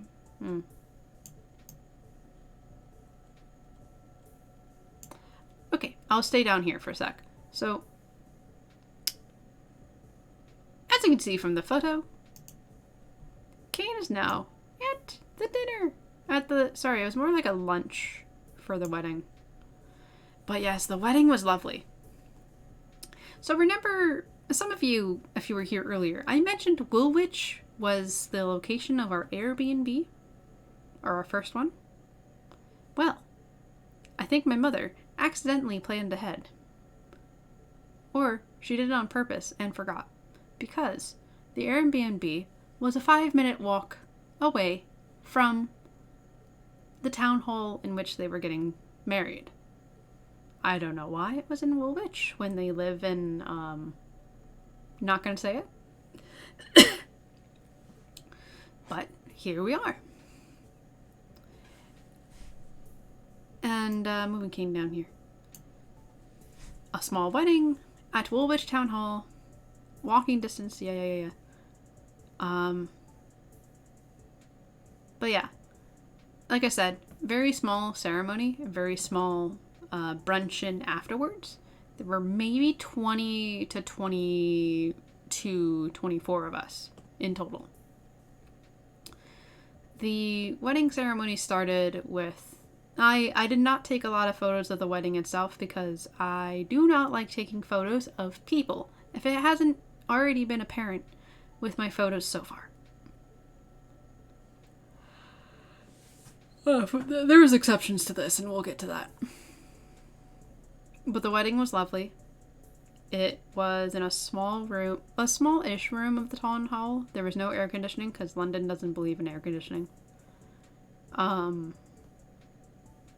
And there were these two ladies that were officiating. One was at the podium, narrating through the vows, the ring passings, and the nya. And then they had a... tired. They had another lady who had organized the official documentation. So yeah, they are officially married. Bride-to-be and groom-to-be are now formally bride-to-be, groom-to-be. They're married now. It's very lovely. They're going to end up having a second wedding of sorts for all the family in Spain of bride-to-be. But this split trip was already expensive, so no.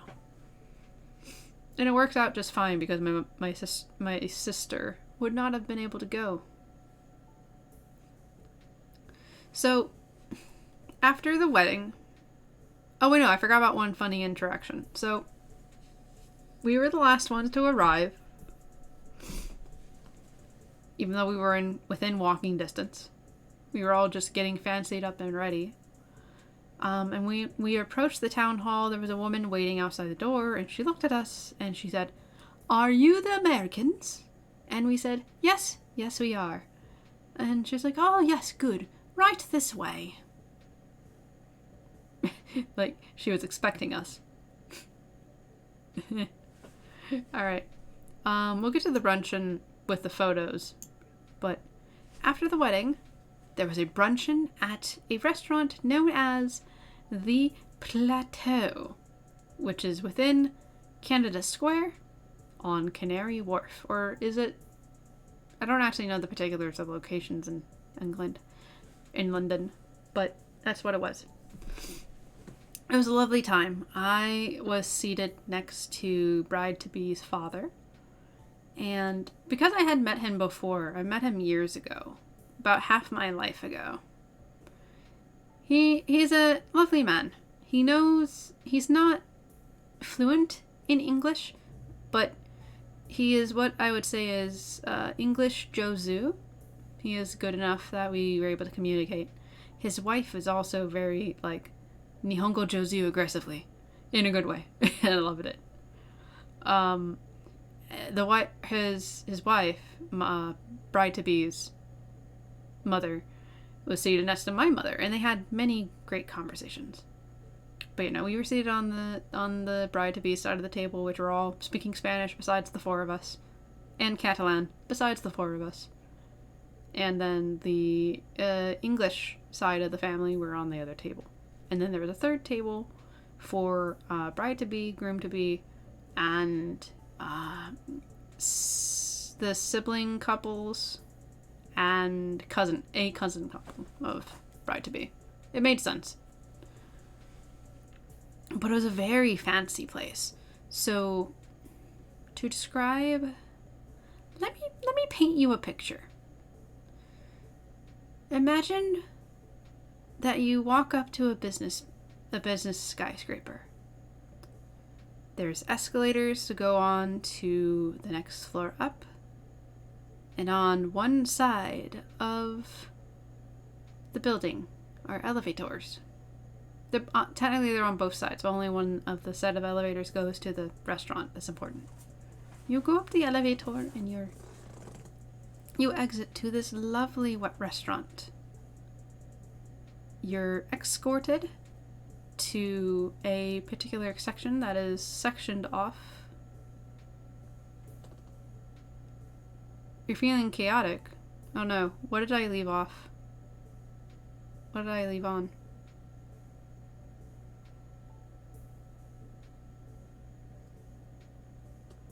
Ah, the nya. the nya redeem, yeah? And the per redeem. Damn. How do I have the nya redeem set up as? Nya? I don't have any description on it, nya. Well, nya. It's time for a pure nya. I might as well go back to the picture of the cat. Here's a cat.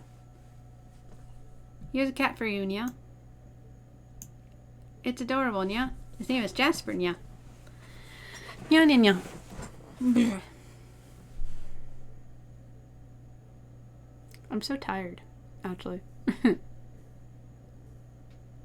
Yay, Jasper's a cutie, nya. Alright.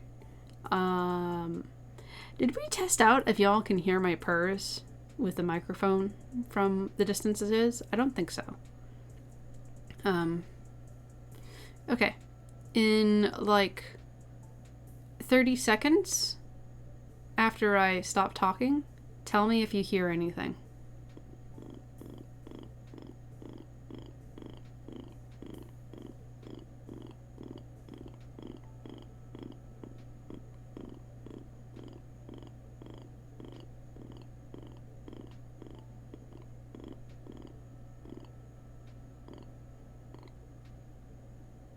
Did y'all hear anything in that brief moment in time? Curious. And then I'll do the actual real per redeem. You did? You heard it from there? Oh, that's amazing. Okay. Alright, we'll do the full-on per redeem now. I think I have it slotted for a minute. I'm gonna wait until... I don't want to put my timer on. It's midnight. So, I will... I'll wait for the minute to tick. And then... purr.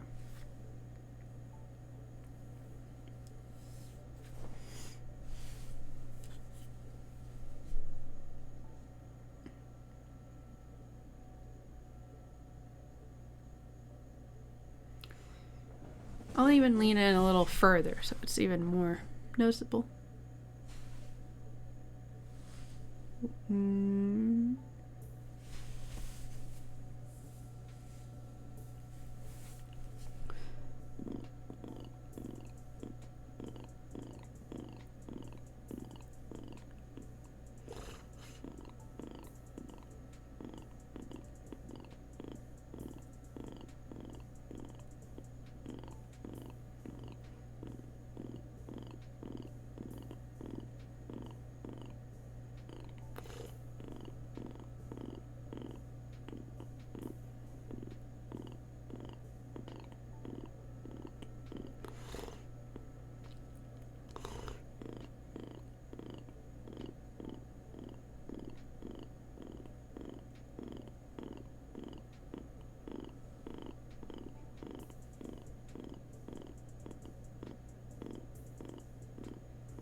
Okay. That was a minute. Whew. That woke me up a little bit. Anyways. Wedding.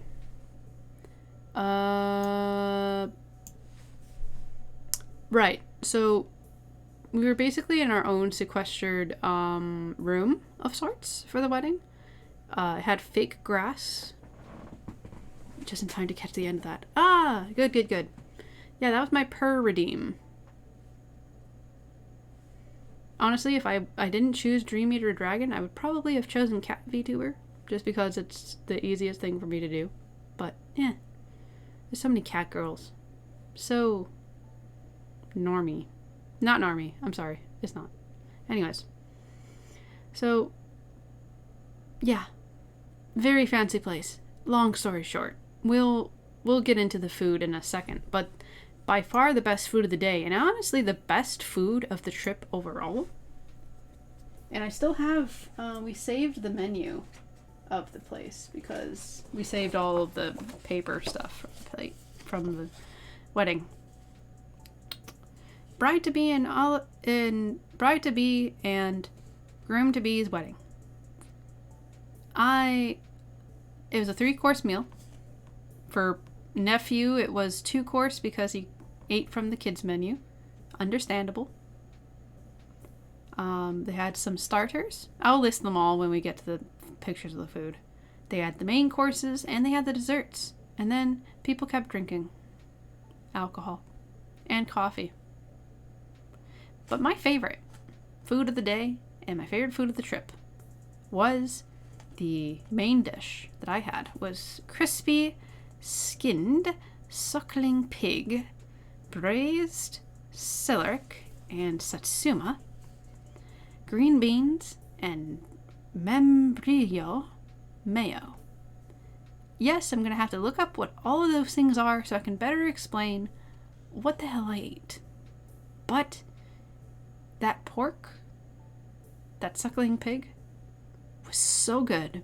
I'm not even joking, I went, like in Food Wars. It was that good. It was really, really good.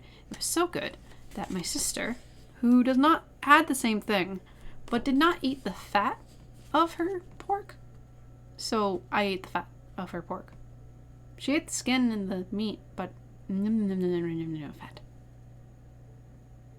A close second. And this is 2 things that I had the goal of eating during the trip because of various one of the communities I'm in, Discord-wise. I was saying, hey, I'm in England. What do British people dream of? And someone immediately replied, Greg's sausage roll, which we'll get to, and peri peri chicken at Nando's. The Nando's chicken was an 8 out of 10. It was actually pretty good. I think everything on the menu that I tried was good. I didn't like the peri peri sauce because I'm not a big fan of lemon. Like, I'll have it, but it's not my favorite. Alright. So, hang on. Were there other redeems that I missed? No. Okay. I realized that my Streamlabs does not notify me on notifications of redeems. Alright. Let's move on to the next slide. I can move. I can move. I can move. I can move. I can move. I can move. Back over here. These are the only not people shots of the wedding itself. This was the wedding venue. Also, real quick, before I forget,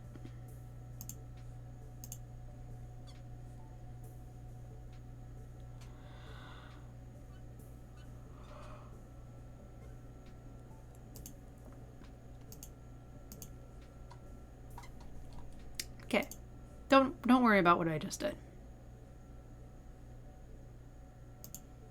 Okay, so this was the Woolwich Town Hall. There were other people getting married as well, it seemed, that weekend. So everyone took pictures as a family on top of the stairs. And then up on the top of the stairs is a statue of the Queen Victoria. I do have a picture of the inscription, it says. So let me go find that real quick. Not that it matters. But I like taking pictures of like the information plates.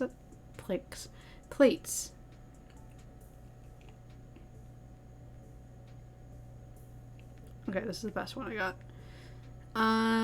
Victoria R and I, 1837 to 1901.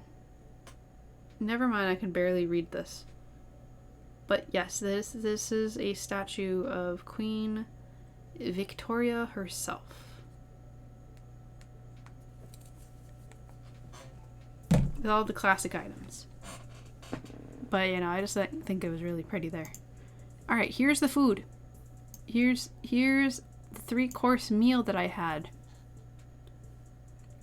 And I'll also mention what the other meals were. So, up here was my starter, a ham hock press with mesrule, date puree, and sourdough bread. I have no idea what this little side dish was. It was pretty good. The ham was good. The puree was good. The toast's toast. It was good. It was alright. Now here's the piece de resistance. The crispy skinned suckling pig. Now let me actually Google the things that I'm showing you. So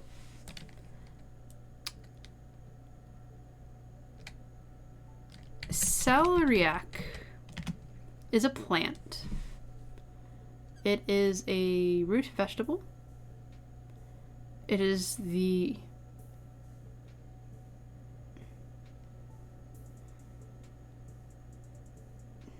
and it's basically, it's similar to a celery,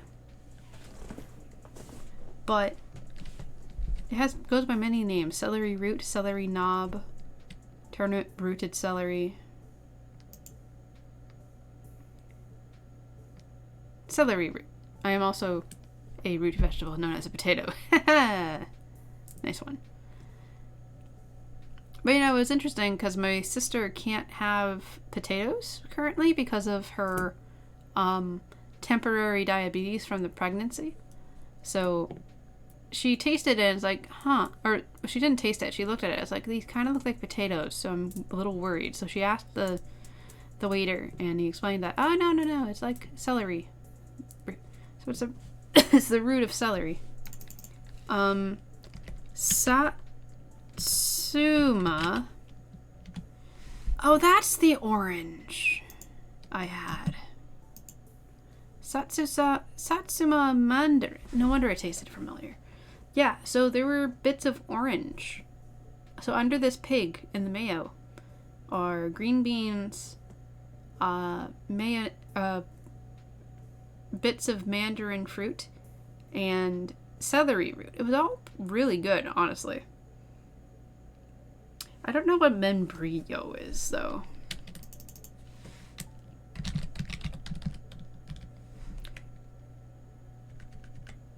Oh, it's also a fruit.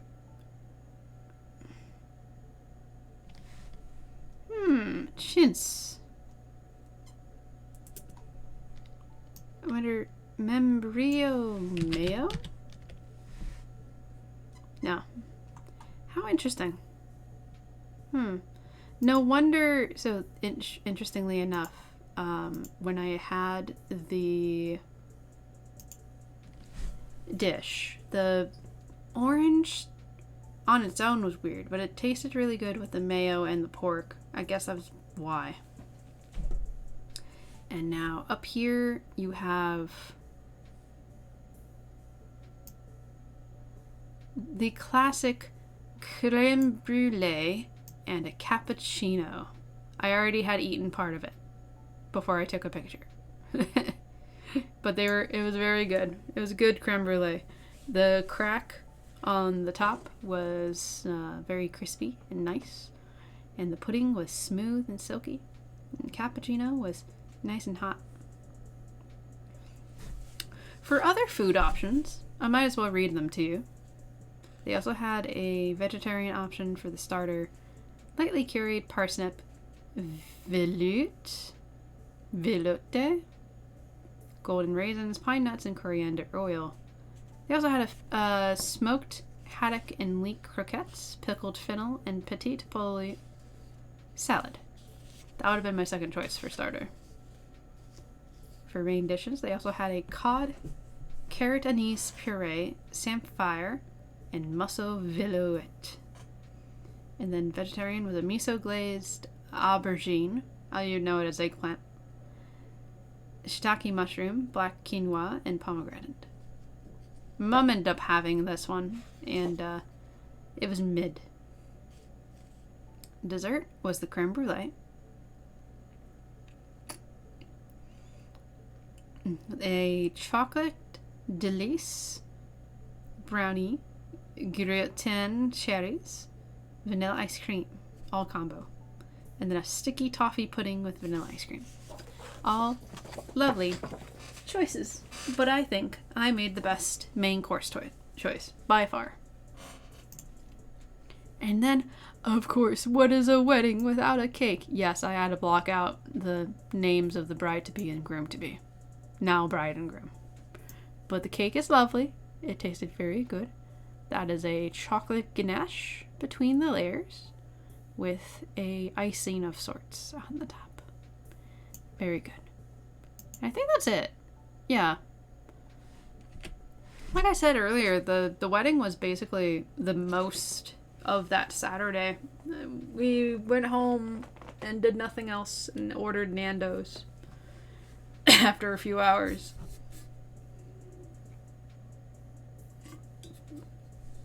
Which was easy because the Nando's was literally like a couple doors down. Alright, next. Anime Con UK! Honestly, this was like... Originally, I like to believe that in the wedding wiki, it's documented as the husband's name is bride and the wife's name is groom. In the wiki of my life, yes. They'll end up getting different names in the future, though, whenever I talk about them. So, AnimeCon UK. Honestly, I thought this was going to be the most exciting part of my trip. It ended up not being. It was good. It was fun. I'm glad I went. But what ended up happening was I ended up having to bring my sister and nephew with me. I had already originally been planning to get the autograph from Zach Aguilar for my nephew because my nephew is a big fan of Demon Slayer and big fan of Tanjiro. But it was a bit of a mismatch for me. It was a small convention, which means you got to see everything. But I felt so rushed through by various things. Well, not us. Let me paint the full picture. We get there as soon as possible, which ended up being like 11:30. I wanted to get there at like 10 exact, so I could be there at the open. But we get there around 11:30, I think, and we go in after we get our passes, as you see here. And my sister immediately beelines for the boba, of course. And we're walking around, we're seeing the things. My sister did end up finding where the autograph booth was. My big mistake was that I should have gone for getting the autograph first. And I didn't. Ended up waiting until after Zach Aguilar was done with his panel at like 1 o'clock. But by the time we were in line for the autograph, he was taking a little bit of a break, and it took him another half hour to like get back into the autograph area. Like no blame towards Zach at all. Like fair enough. He deserves a break for being there. And his line was the only line. I felt bad, honestly. Like, you had the voice actors of Naruto there as well. And, but everyone was lined up for Zach. In between that all, though, I did get to watch the Niji Sanji livers for both of their panels. Oh, I'll go to the next page, actually. These are really the only pictures. We'll get to the other two in a sec. So, this was actually like a live panel by the Niji Sanji folks. You have Luca Kaneshiro, Ena Aliwet, and Meloko Kyoran, I think is her name. I know it's Meloko. And the other thing I watched, and I actually thought it was really interesting, but they ended up having a panel with Zach Aguilar answering questions from the audience and talking about his life as a voice actor. I already know some of it. I thought it was interesting, and I thought my nephew would find it interesting, but he really didn't. I don't know if this is just him in particular, but he was fairly fidgety. I forget if my sister has fully confirmed that my nephew has ADHD, but I'm not 100% sure. I'd rather not voice that entirely. But he was just looking around, trying, like, his mom, my sister, ended up having to go to the bathroom because she's pregnant. And it was me and my nephew there, and I was listening to Zach pretty heavily because I thought everything that was being asked and was interesting. Why do I feel like I keep hearing something?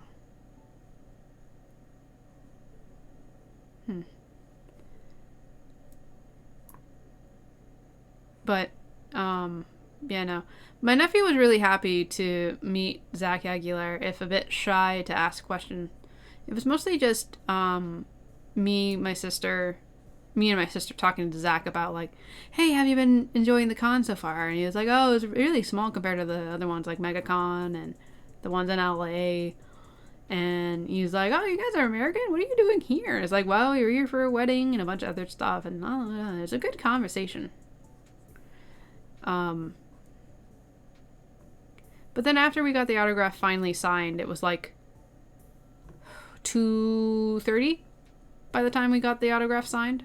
So, like, we were in that line for a solid hour and a half.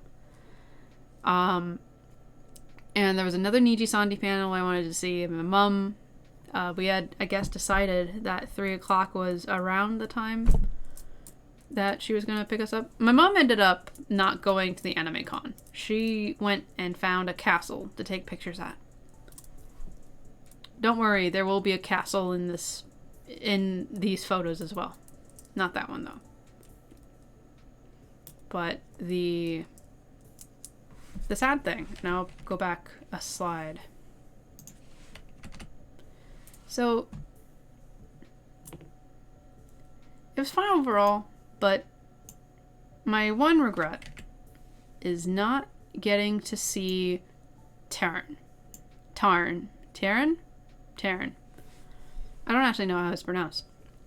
But he's one of my favorite cosplayers, and he's known for his Arataki Ito cosplay. And I didn't see him, and my sister did, from a distance. But by the time that we were getting ready to leave, I was rushing to find something that I could get for both myself and my boyfriend that was something cool, something from a local UK vendor. So I ended up getting a couple of ink prints from Chibi Panda UK, which are very nice looking. But the best food of the day was on the drive there, when we stopped at one of the service stations. Ended up having a Cornish pasty. That was really good. Very, very filling. But the close second in regards to food, look at the size of this Big Mac. Look at it. This is my thigh. I weigh 200 pounds right now. Look at how big this burger is. Look at how big it is. And I thought America had the large portion size. I've never seen a McDonald's burger this big. Big and tasty is correct. It was actually pretty good. It was a limited time item at their location, and I have no idea if it was ever an item in the States, but it was definitely at the convention. I ended up having a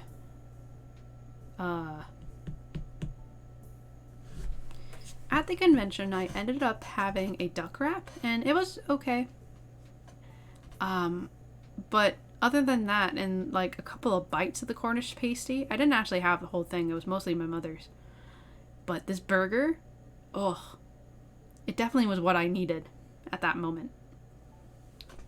And then as for this other one, I just thought this was a really cool sign that we found. Dick Whittington's cattery, exclusively for cats. I have no idea what it is. It's just funny. Alright, next day. Alright. This one doesn't have a lot of photos either. But it is the travel day to Salisbury. If you don't know, Salisbury is known for being the town closest to Stonehenge. Should have sold it and shipped it home. That would have been funny. But no. But you know, so we traveled from London all the way to Salisbury. Which, how long was that drive? I think it was like 2 hours? Maybe more? No, it was like an hour or two. Yeah. So that travel was good. And one of the foods mentioned down here is from that part of the trip. The Starbucks Toasty. Which, so, why did I get Starbucks in the UK where I could just get it at home? So, McDonald's and KFC and all those things tend to have, like, you know, unique things depending on what country you're in. And since we were at a service station anyway to use the bathrooms, was getting a coffee and decided to, like, their coffees are not only not unique. For Starbucks, the drinks were not only not unique for the country, but they're actually slightly behind what the US gets. That's what the baristas told me as well. Is like, hey, yeah, so sometimes someone will ask them for something. An American will ask for a particular drink, and we're like, I have no idea what that is. But then a couple months later, the drink will show up, and it's like, oh, there it is. But, you know, the travel was good.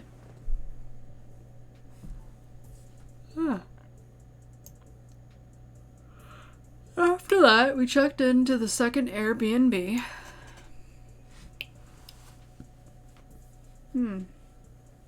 Yeah. After that, we checked into the second Airbnb. And it's a lovely place. I have many photos. Or, not many photos. I have a few photos of the place. This is a photo of the keychain with a mug of tea. You can't tell from the photo, but the mug is angled in a way where, like, the base is bigger than the mouth. It's very interesting. Had a lovely armchair, which I think I put the photo of the armchair in the slides. It had a lovely little kitchen, a little one-bed kitchen. It had a back garden. It had a second floor that had the 2 bedrooms and 1 bath.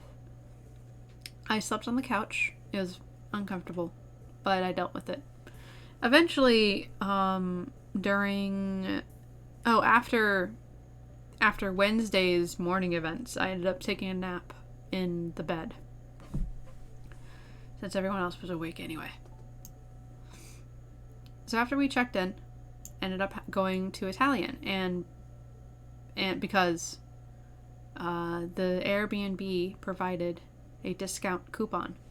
Not only that, like, the Airbnb was so organized, especially compared to the other one. It had I wonder if they ever got the unicorn puke drink then. Oh, I wonder. Oh, you're right. Because that only lasted for like a couple weeks. But yeah, so the Airbnb we stayed at was very nice. Very, very nice. They had a laminated, double-sided information card of sorts, like an information pamphlet about the Wi-Fi password, the different where the location of different things are, like the heater or how to turn on the towel rack heater. That's another fun thing. They have towel rack heaters in homes. Yeah. Yeah. Sorry, I might have to start going through these slides quickly. I can feel my energy draining.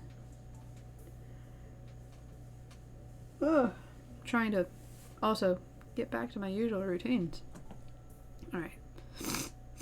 So, bride-to-be came with us to the Italian place. Something to do with her work ended up being kind of near, or she drove 3 hours to meet up with us, stayed a night in the hotel, went back home, which is only an hour, something like that. Something about, like, she was fine to meet us somewhere and eat, because we wanted to be able to see her one last time. The best food of the day was definitely the rigatoni al forno, which I did not take a picture of because I forgot. But it was rigatoni with, like, chicken, pork, mushrooms, etc. It was good. I think the service of the place was 10 out of 10. They only, I think, messed up a little bit because of I didn't tell my sister this because Sister Drago kind of scares me.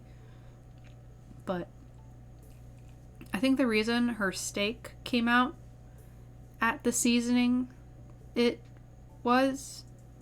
sorry, not the seasoning, the rarity. So, I think my sister wanted a medium, like, not as pink. There's actually a portion of the steak that was kind of raw, which sometimes is fine if you like rare. Sorry, it's more rare than anything. If you like rare steaks, then good on you. So long as it's not blue.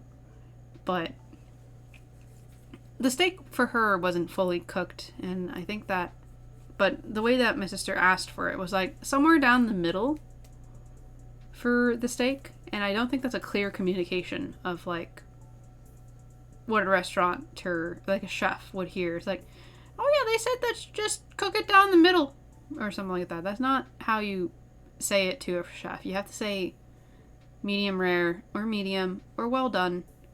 I would have just gone safe and said medium, honestly. But the close second are both the Greg's sausage roll and Starbucks toasty. Before we left, here's a couple photos. These are the only photos I really took that I can show. I don't get medium rare. I'm worried that they'll make it medium raw. Yeah, I get that. Like my sister should have just asked for medium and been done. Honestly. So, Greg's sausage roll was that other food item that my different Discord community had said, yo, British people, they dream about sausage rolls. And I get it. It's good. Like, both of the things that are here, the toasty and the Greg's sausage roll, the things that they have in common are that they're good, quick eats. I think the sausage roll I like a slightly better, but they're both good. And then here is my favorite thing about the Airbnb that we stayed at in Salisbury, is this chair. Can you find the keychain? Can you find it? He's sitting right here.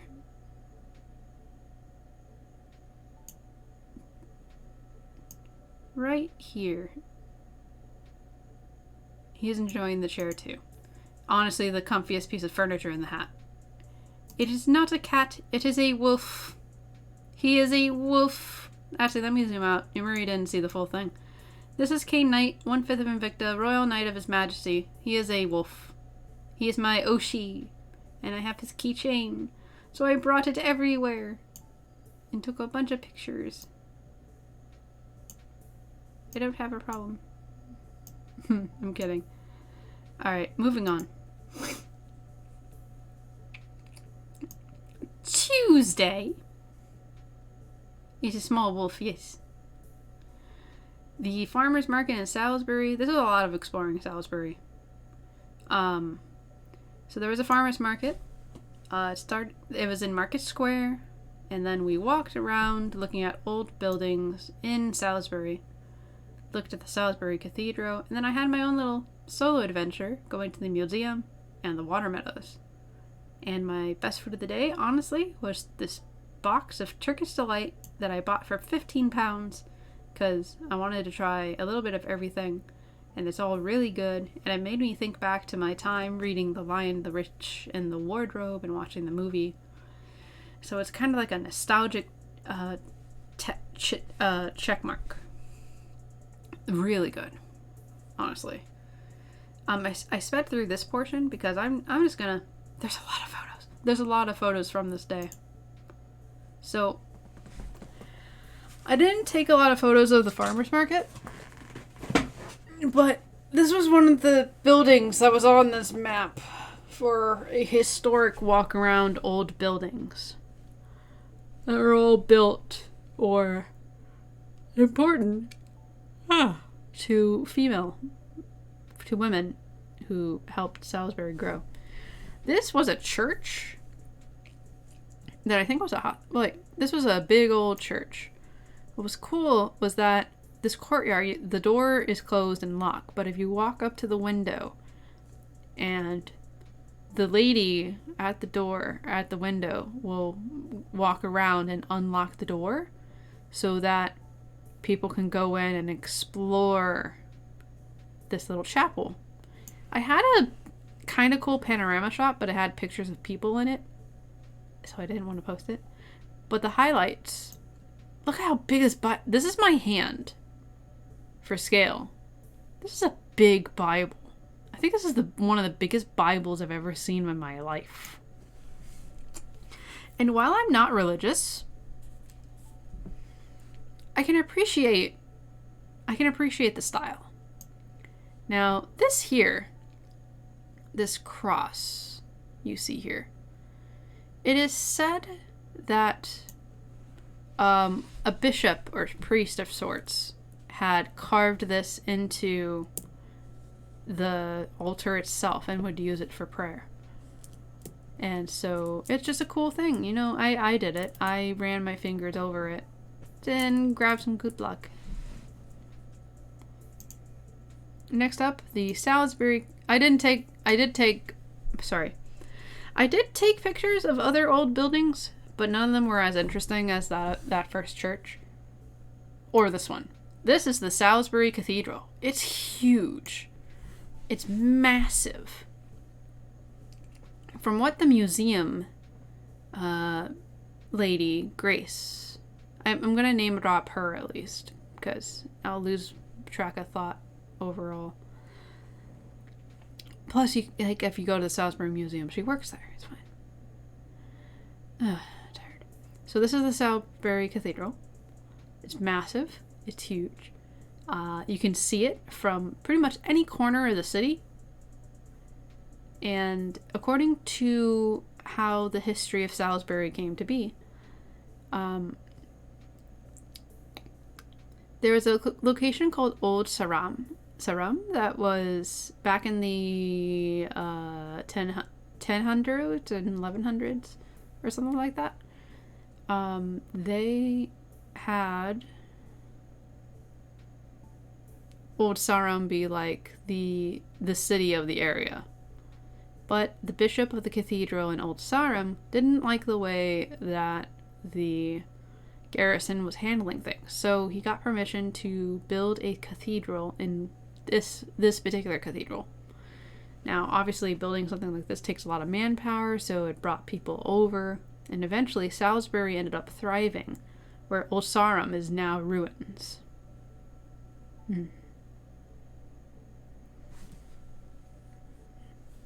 Right, now for the museum. So the Salisbury Museum had a lot of interesting exhibits. Well, I'm kind of glad I'm blocking the one I am. I'm going to go through these quickly, but I like skeletons, so I took pictures of skeletons. The top left photo you see here. The top left photo. So, Pitt Rivers. I think it's what his name was. Actually, I have the book.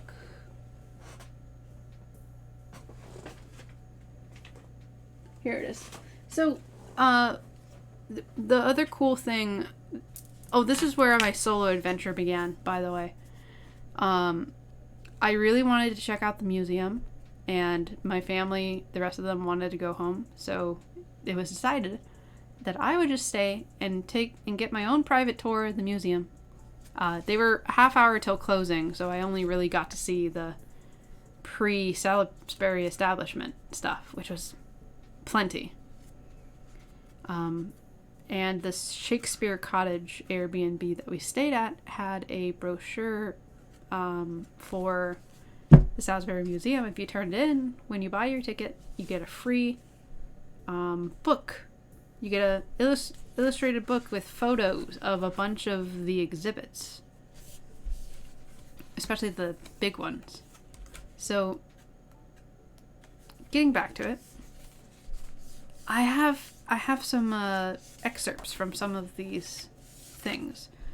The top left thing here is called a craniometer from the late 19th century, devised by the general himself, General Pitt Rivers, well-known archaeologist that found many things within the Salisbury and Stonehenge areas. He had a fascination with measuring skulls, so he had this device on him. Down here, you'll see a dog skeleton. There's an entry for it. Some of these things I'll tell you are the entries in the book. Some of them are anecdotes that the tour guide gave me. But the dog skeleton is from 2000 BC. That is 4,000 years ago.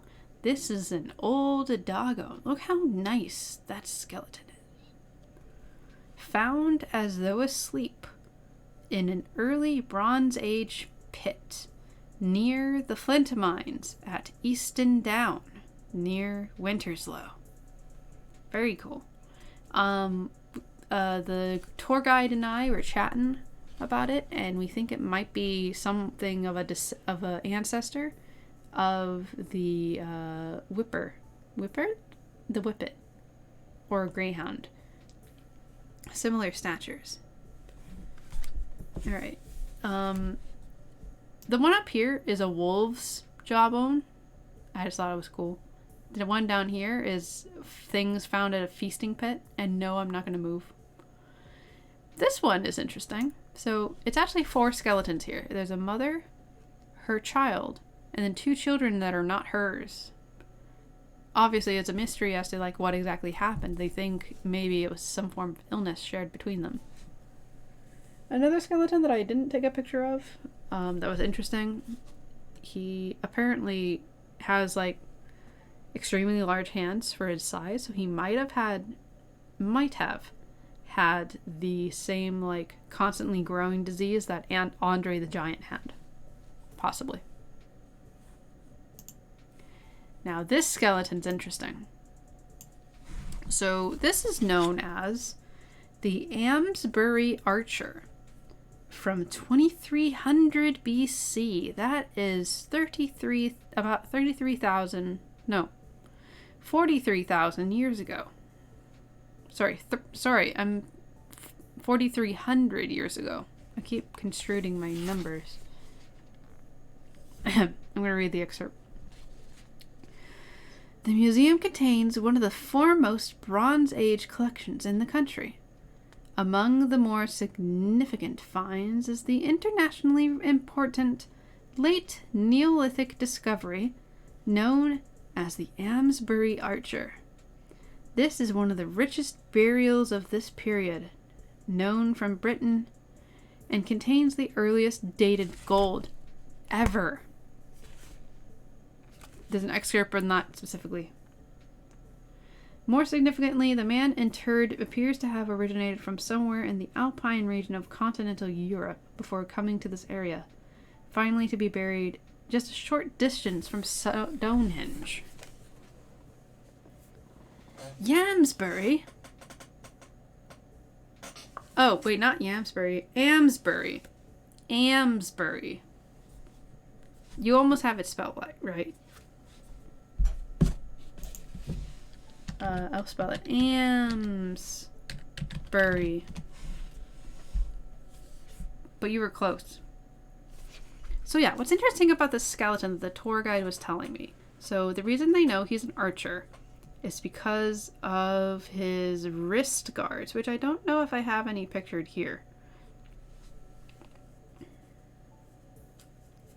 I don't like it that way. I have potential to change it. You're gonna have to talk to Amesbury. This here is a copper knife. Sorry, wait. Hi, Kane. This here is a copper knife. This shiny green thing. These 3 pots being buried with him are another showcase of wealth. If you see right below Kane's tail here, that is a piece of gold that was used as a hair ornament. There's 2 of them in here, but I think I'm blocking one of them. The one over here somewhere. And then I can't find it, but he does have 2 arm bracers, which is a signifier that he was buried with the arm bracers. He's an archer. Alright, moving on. Alright, some more interesting finds that are not skeletons. This here is a meteorite. This is one of those things where they have no idea where this meteorite was from originally, but it was one of those things that was tossed around from place to place to place. Everyone thinking that it's just a big rock, but it's really a meteorite. And so here it is. As for this thing, now, dear chat, mostly you, Murray, since you're the most active, can you guess what this is correctly?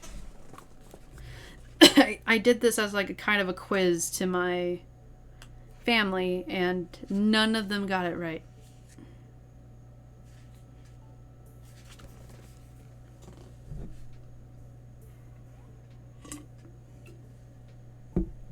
Ah, water. Num num num. Does anyone have any guesses as to what this shiny black object is?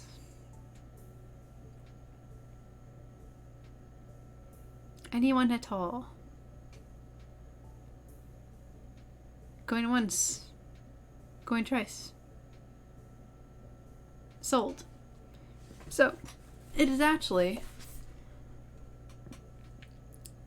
a stone axe head, but it has been so polished and has been so preserved, it has no dings on it. It was either ceremonial in some way or someone's most prized possession. Cough.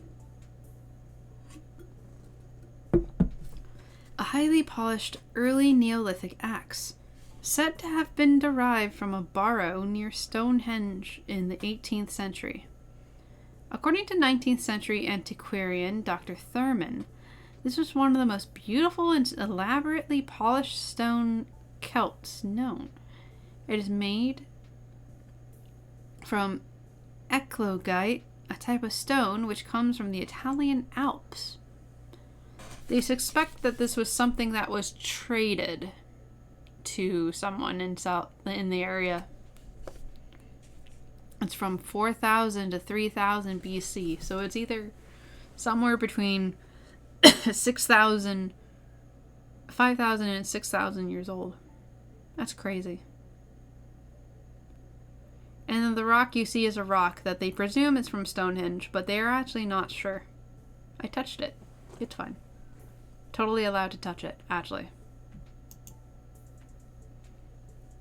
Moving along. These are some metal pieces. I'm going to try to speed through. These are some metal pieces. This is an amber necklace. This is the big one. This has its own page.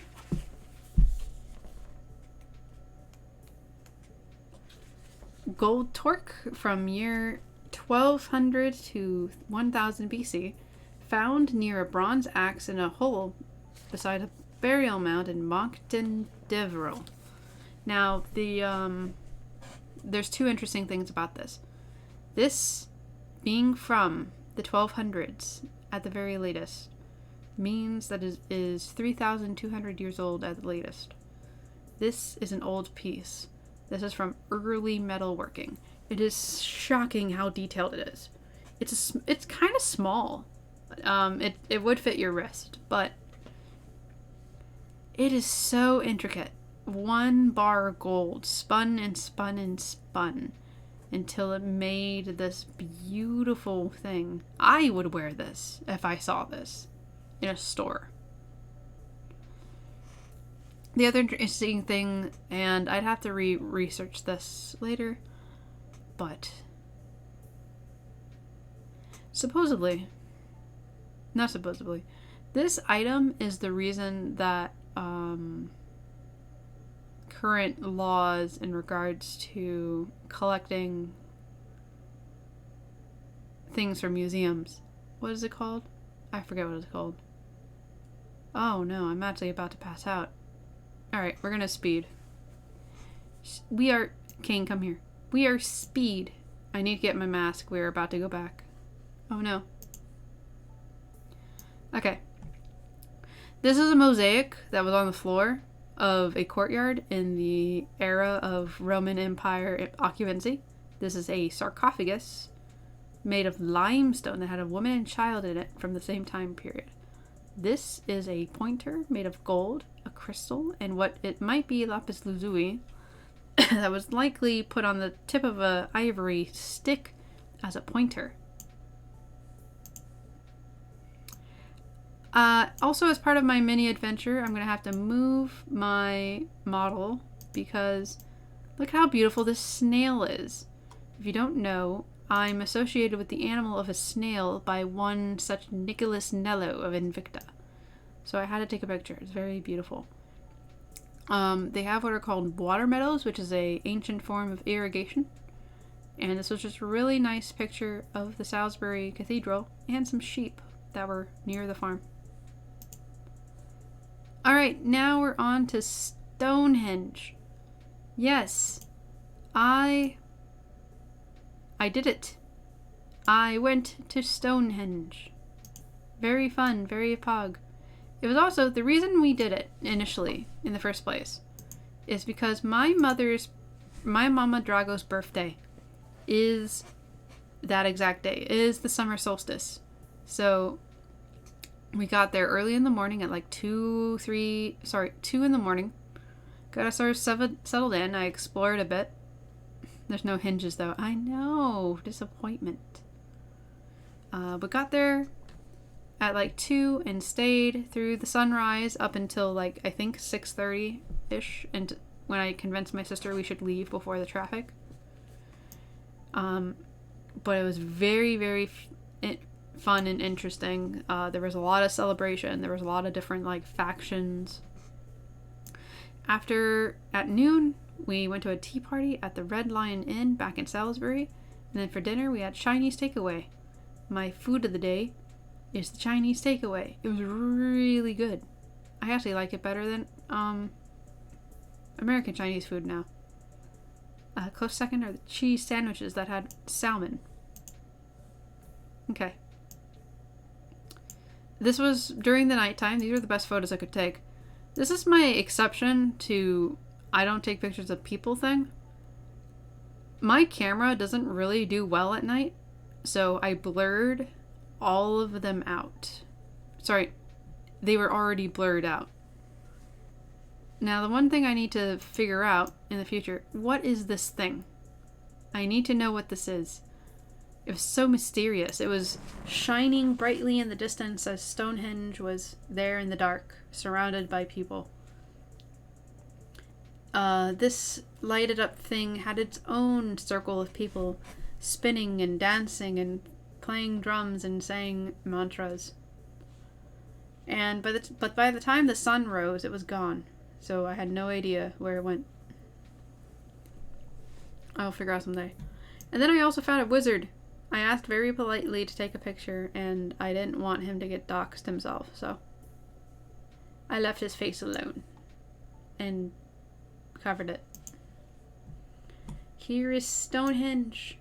I got to get under the arch to take this picture. The one that's important. He's very good. Very good photo. There's this little hill out in the distance, and I stood atop it and took a picture of all the people that were here at Stonehenge. And then there's these party guys down here. I know I'm going very fast. I'm tired. Red Lion Inn. Look at all the lions. Lion, lion, lion, lion. This building was built in the 1200s. Very fascinating. And then here's the tea party. Oh no, I'm covering something important. It's Kane. He's here on the tea party platter. It's scones, choux pastry filled with creme. They had little mini chocolate cake, little mini cheesecake. They had tea sandwiches, one that was salmon, one that was ham, and the other that was tomato and egg. Tea. Good old proper English tea. Also had a coffee. It was all very lovely. And then here's the Chinese takeaway. Not the prettiest picture, but you know, sometimes they don't have to be pretty. It was really good though. Alright. Next up on the adventure, because I'm tired and I need to go to bed. Next up on the adventure was the Swanee Railway Adventure. Took a steam train to Corfe Castle, explored Corfe Castle ruins, went to the Studland to see the hairy rocks of Jurassic Coast, and then fish and chips back in Swanee. This was the full last day of the journey. The best food was obviously the fish and chips, and I also got curry fries, which were very good. And look at little Kane sitting on the train, looking at the world outside. Alright. Train. So here's the train. It's an actual working steam train like in Harry Potter. Got my nephew very excited about that. This is the train station, and if I move myself a second, you can see that this is a train cabin. The castle.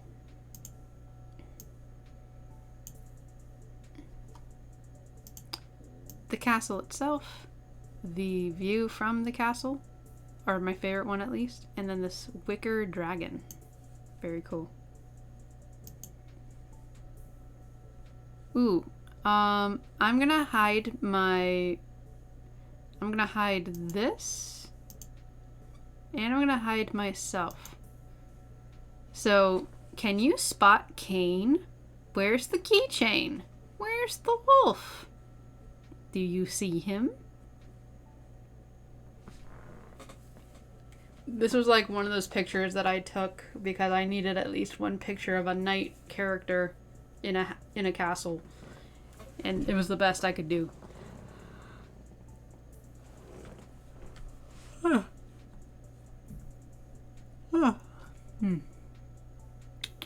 For the record, he's right here. In the window way back in the... No, he's actually right here. Right down... Right... I'm circling it. I'm circling it down here. He's on this rock.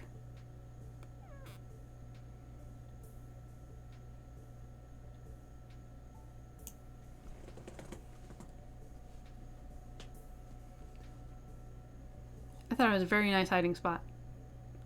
Yeah, the castle from a distance, the castle from within, all very cool. The Jurassic Coast. So this is ice cream. I didn't realize that we were in the place. Oh, sorry. Where's my... Boop. This ice cream was really good. It was chocolate with white chocolate dinosaur skulls. It was very fun. Here are the hairy rocks. And then these are dragon's teeth that were anti-tank weaponry. Back in Swanee, we had fish and chips. These seagulls were eyeing them very, very heavily. I ended up stamping my foot to scare one off and got complimented for it. Oh gosh, my video model just can't pick a good spot. I love this sign. Coffee smells like magic and fairy tales. I agree. The seagulls give no shits. Our neighbor at the Airbnb was very kind enough to give us advice that we should not eat outside because the seagulls will try to steal your food. They don't care. This was the view of Swanee as a whole, or at least part of it. There's a street. And that was about it. This is the last sunrise in England. Got back to Florida.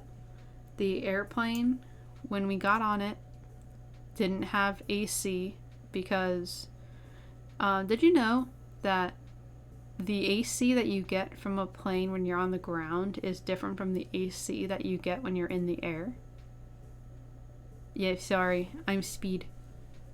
No. Last sunrise in England. In England. Because I'm in Florida now. Or back in Florida. But yeah, it was very hot. My sister was not doing too well.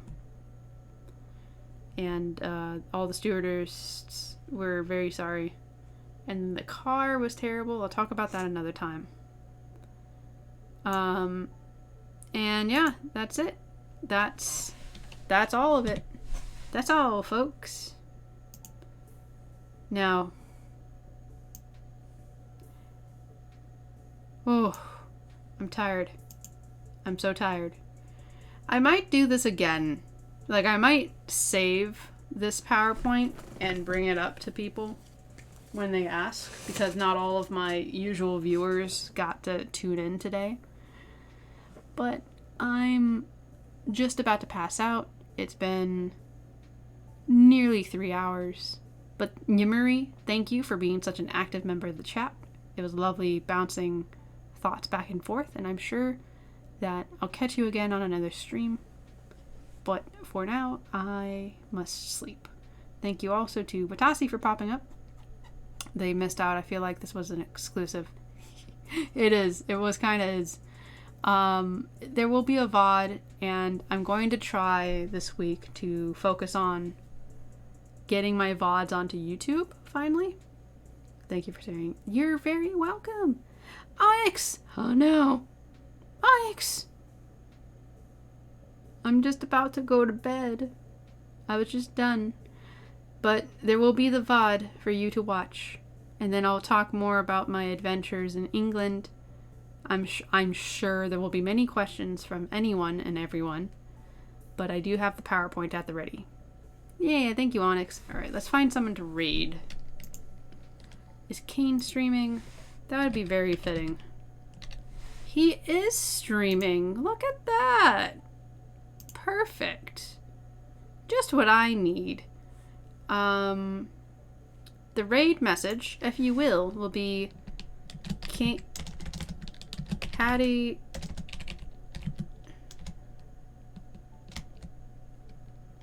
Hattie's England Adventures. If you feel like it, having a raid message, but I usually don't care if anyone does or not. I'm too small for that. But anyways, Yamuri, and then also Onyx here at the end.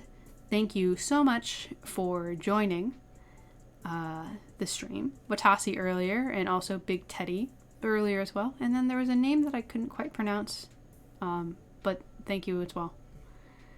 If you are going to bed like I am, I hope you have the sweetest and most pleasant of dreams you've ever had. I hope they taste like butterbeer. Because I went to Harry Potter. And I like butterbeer. I don't get to have it very often anymore.